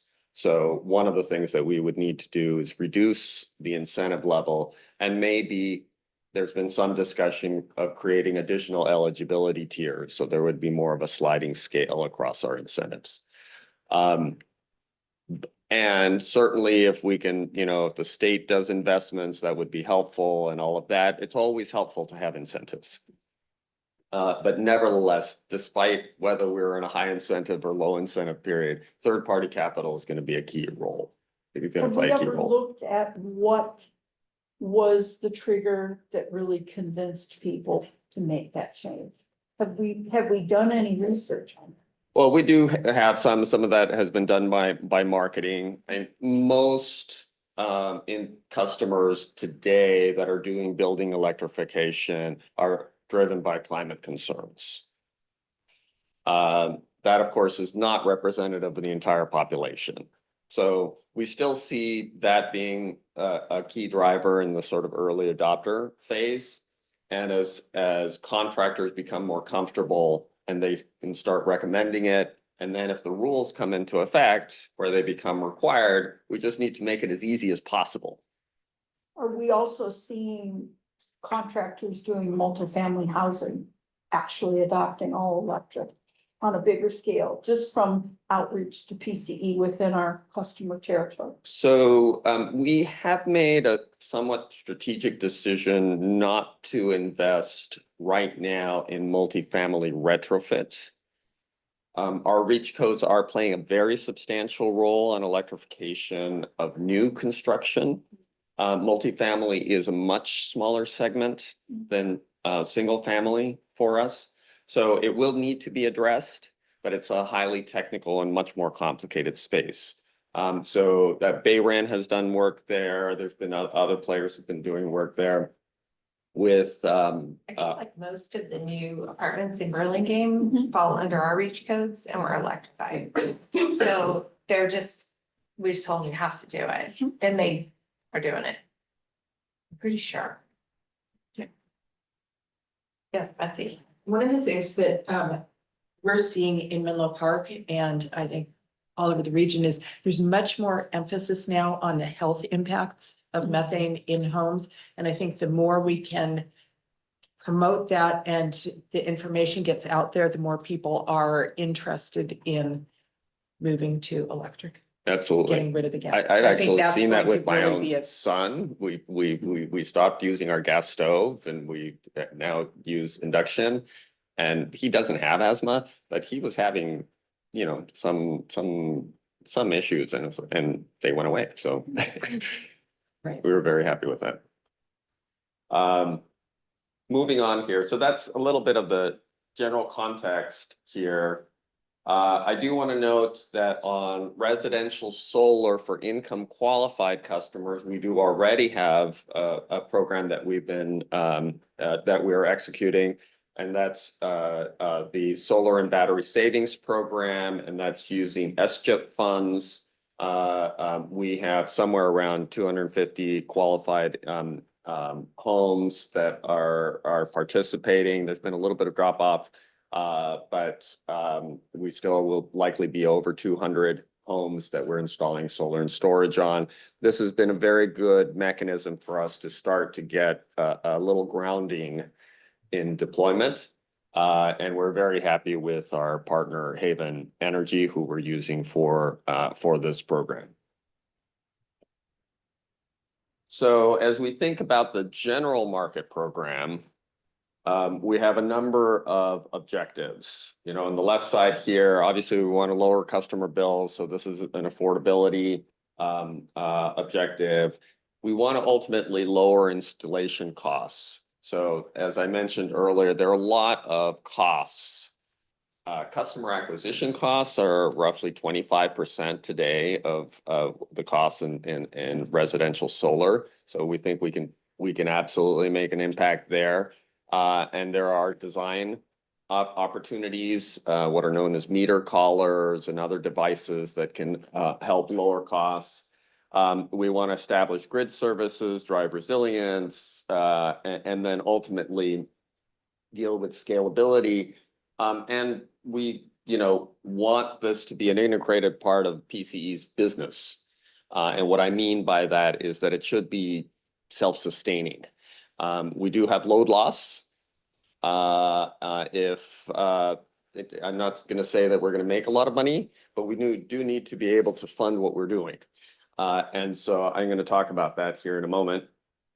And then on the financial services side, there's a lot of friction. There are a lot of options for customers today, right? If you own your home, you can do a line of credit, you can get loans. There are a variety of providers that will give you financing. Candidly, it's extremely confusing. It's extremely confusing, and in many cases, high friction. So there's a lot of transaction work that goes into these, or the ones that are not, that are low friction, have very high fees or very high interest rates. And it's not always very transparent for the customer. So what we want to do is ultimately address that friction and lower the cost of capital, and also support other great upgrades, not just solar and storage. So we have high ambitions in terms of what we want to do here. I think it's useful to take a half step back on how our home upgrade program got to be where it is today, because this will help explain what we see in the future. So I'm just going to quickly step through the process that we went through. When our home electrification program launched in 2021, it was essentially a DIY type program. And what I mean by that was the customer was entirely on their own. It's like, you have to find your contractor, you have to pick your products, we'll write you a check if you've done a good deed, but you're on your own. There was a ton of complexity there. We ultimately added the 0% loan, again, trying to address sort of a core barrier of just the capital piece of this. We added heat pump HVAC, but with heat pump HVAC, the dollar figures went up substantially. So some customers were then starting to turn to other finance options to deal with that. But we hadn't addressed one of the key issues, which is the complexity for the customers at this phase of the program. So this was now 2022 when we added 0% finance. And then based on feedback at the board and from customers and from other stakeholders, we realized we really needed kind of an easy button option. And that was the genesis of the full service track for home upgrade, which we now have today. I will note, in the interest of full disclosure, we are having some process issues in that now, and things are not as timely as that we want. And as a consequence, we're not actually fully marketing the program right now, but there are a number of things that we're moving to address those those issues. But nevertheless, here, the intention is to make it substantially easier for customers. So conceptually, customers no longer have to pick their contractor, no longer have to pick their products. You know, they're offered a, short list and say, hey, these are good performing products, and we can get the installation done, and installations are happening. And we also added the personalized support, what was previously called concierge. The intention, again, to make it easier, but we retained the DIY track. So if a customer wanted to do that, pick all their own stuff, they could do it, or they could go through the full service track. So this core concept is retained in what we're thinking about here for the future with regards to solar. That we would both offer a DIY solar track and a full service track. Now, somebody could go, even if we have this program, somebody could go completely on their own and do their own thing with, a provider X, and, that's fine, right? But then we have no engagement with the customer. We don't capture the grid services. We don't have an opportunity to perhaps enhance the experience for the customer in various ways. So in this model, a customer could choose the DIY track and PCE sponsored finance. Now, if they choose this track, we are still able to retain some of the customer relationship and the grid services, or they can do the full service track. Okay, and if they go the full service track, they could either use the PCE sponsored finance or their own finance. Okay, but here again, we still have an opportunity to maintain that customer relationship and the grid services. So that's a core concept that we are aiming at. We also have the opportunity for credit enhancement, which I'm going to talk about here in a moment. And then the long-term vision is some sort of fully integrated program. Somebody can walk in the door and say, do the whole 9 yards. I want to do electrification and I want to do solar and storage, do the whole thing. Okay. And here again, there would be a DIY sort of track as well as a full service track. Now, there's actually a lot of complexity to a fully integrated program. So there are details that we would have to sort out. It will probably in the early days just be sort of two things. It would appear as two projects. And then hopefully we would be able to bring that together for a streamlined experience. So here, I want to talk a little bit about the possible role of credit enhancement. This is a little more speculative, but one of the potential opportunities that PCE has.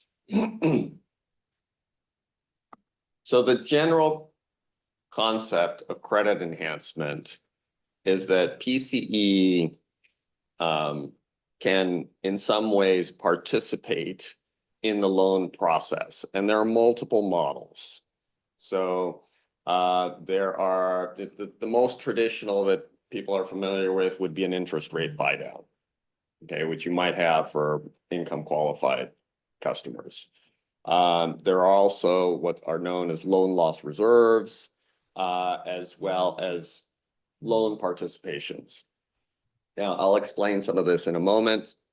The important thing here is that these are mechanisms where we can reduce the interest rate for the customer, and it does not introduce debt for PCE, okay? But this diagram, again, it's a simplified view. One could imagine where you're working with a private financial entity and they put in, again, I'm gonna oversimplify here. This is a loan participation is what the diagram is showing. And they put in money at 11%. PCE puts money at 3%. The customer gets 7%. So it's a reduced rate. And in this case, that particular model, PCE actually generates a return. So we're actually getting a return at 3%.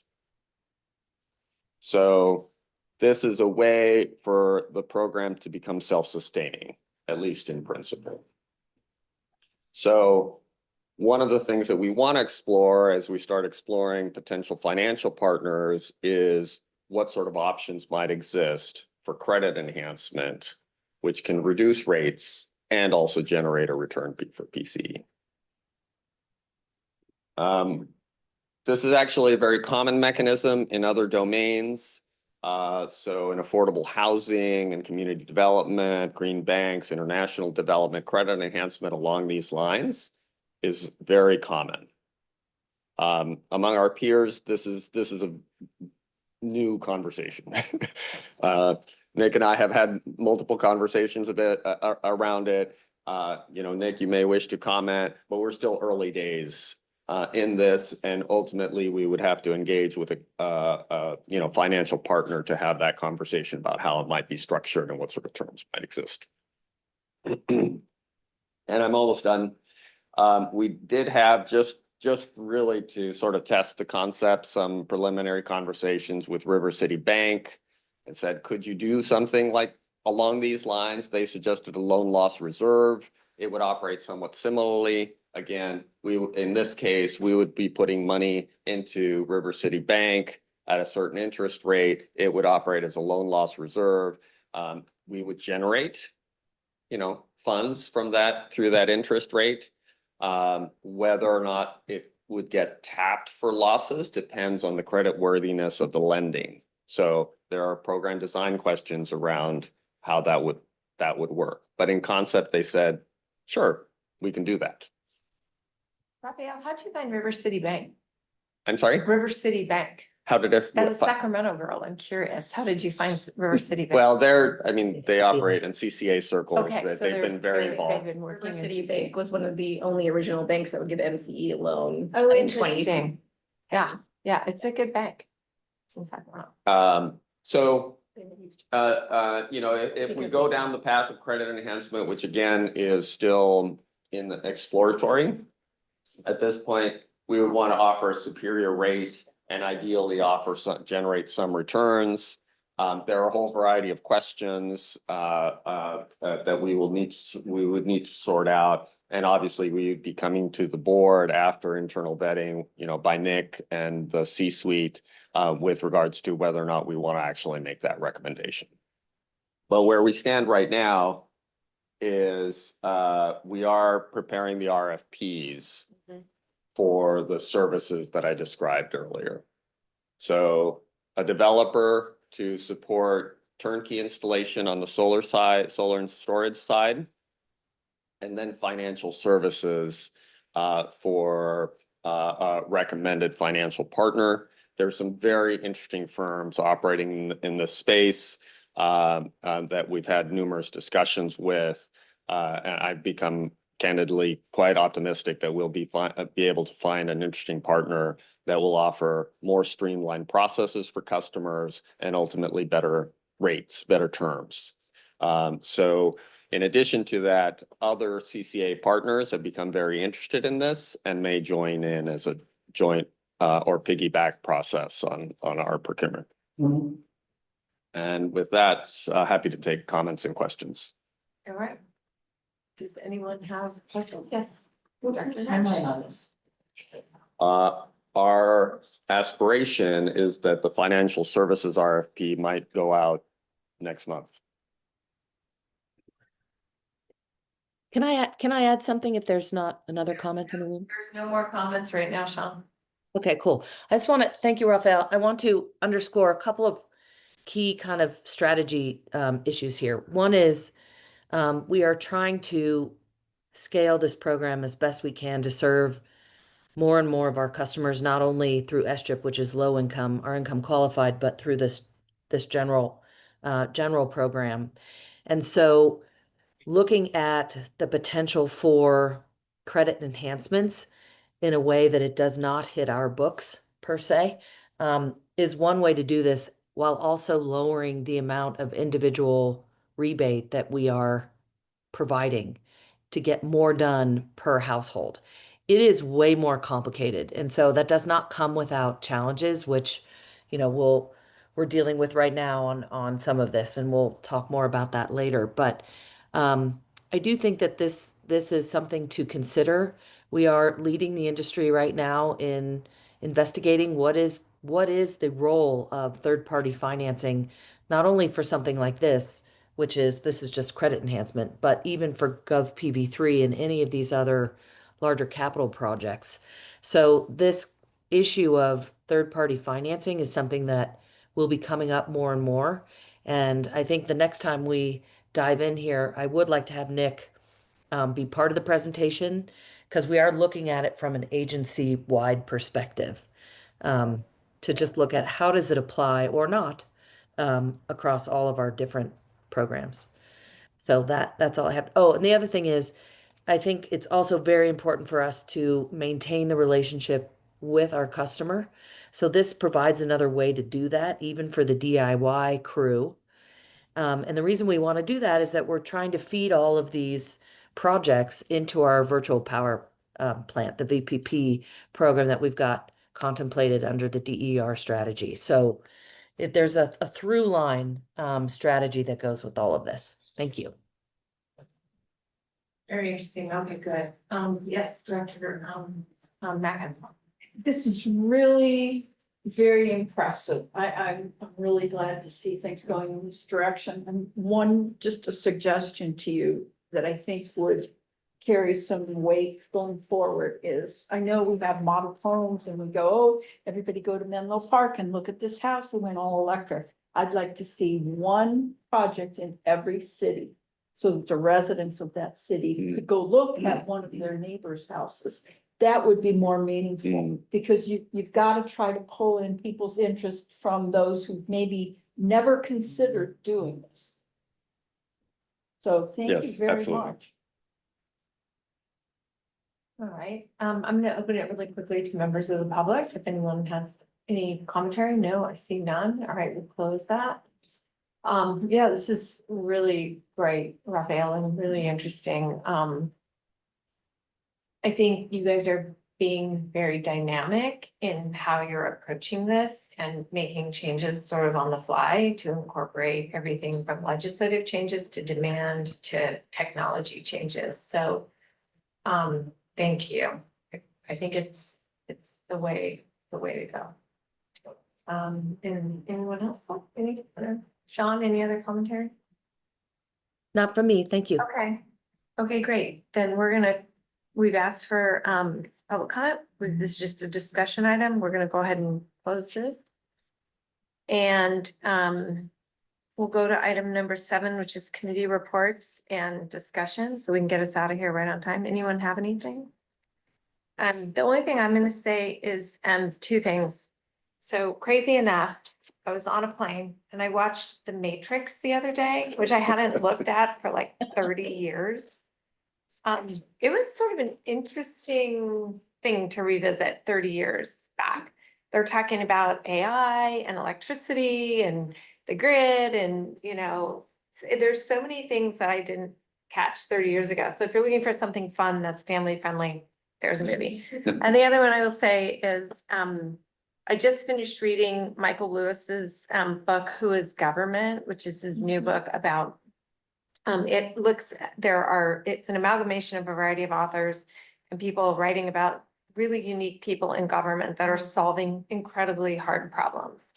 There's also a section in there that talks about the CPI and how it's produced and why it is so important, why it's been such a big part of government responsiveness, and a little bit about why, what would happen if government undermined the production of CPI and how that ripple effect would play into so many things. There's an IRS person there they feature. It's really interesting. There's someone in the world of mining. It's just geotechnical things. There's just all these really interesting people in government who are doing really cool things. So it's a pretty easy read. They're short little vignettes. And if you're looking for some fun summer reading, it's worth grabbing it at your library. Yeah, that's all for me. Anything anyone else? Then I think we're done. Thank you all. Thank you all.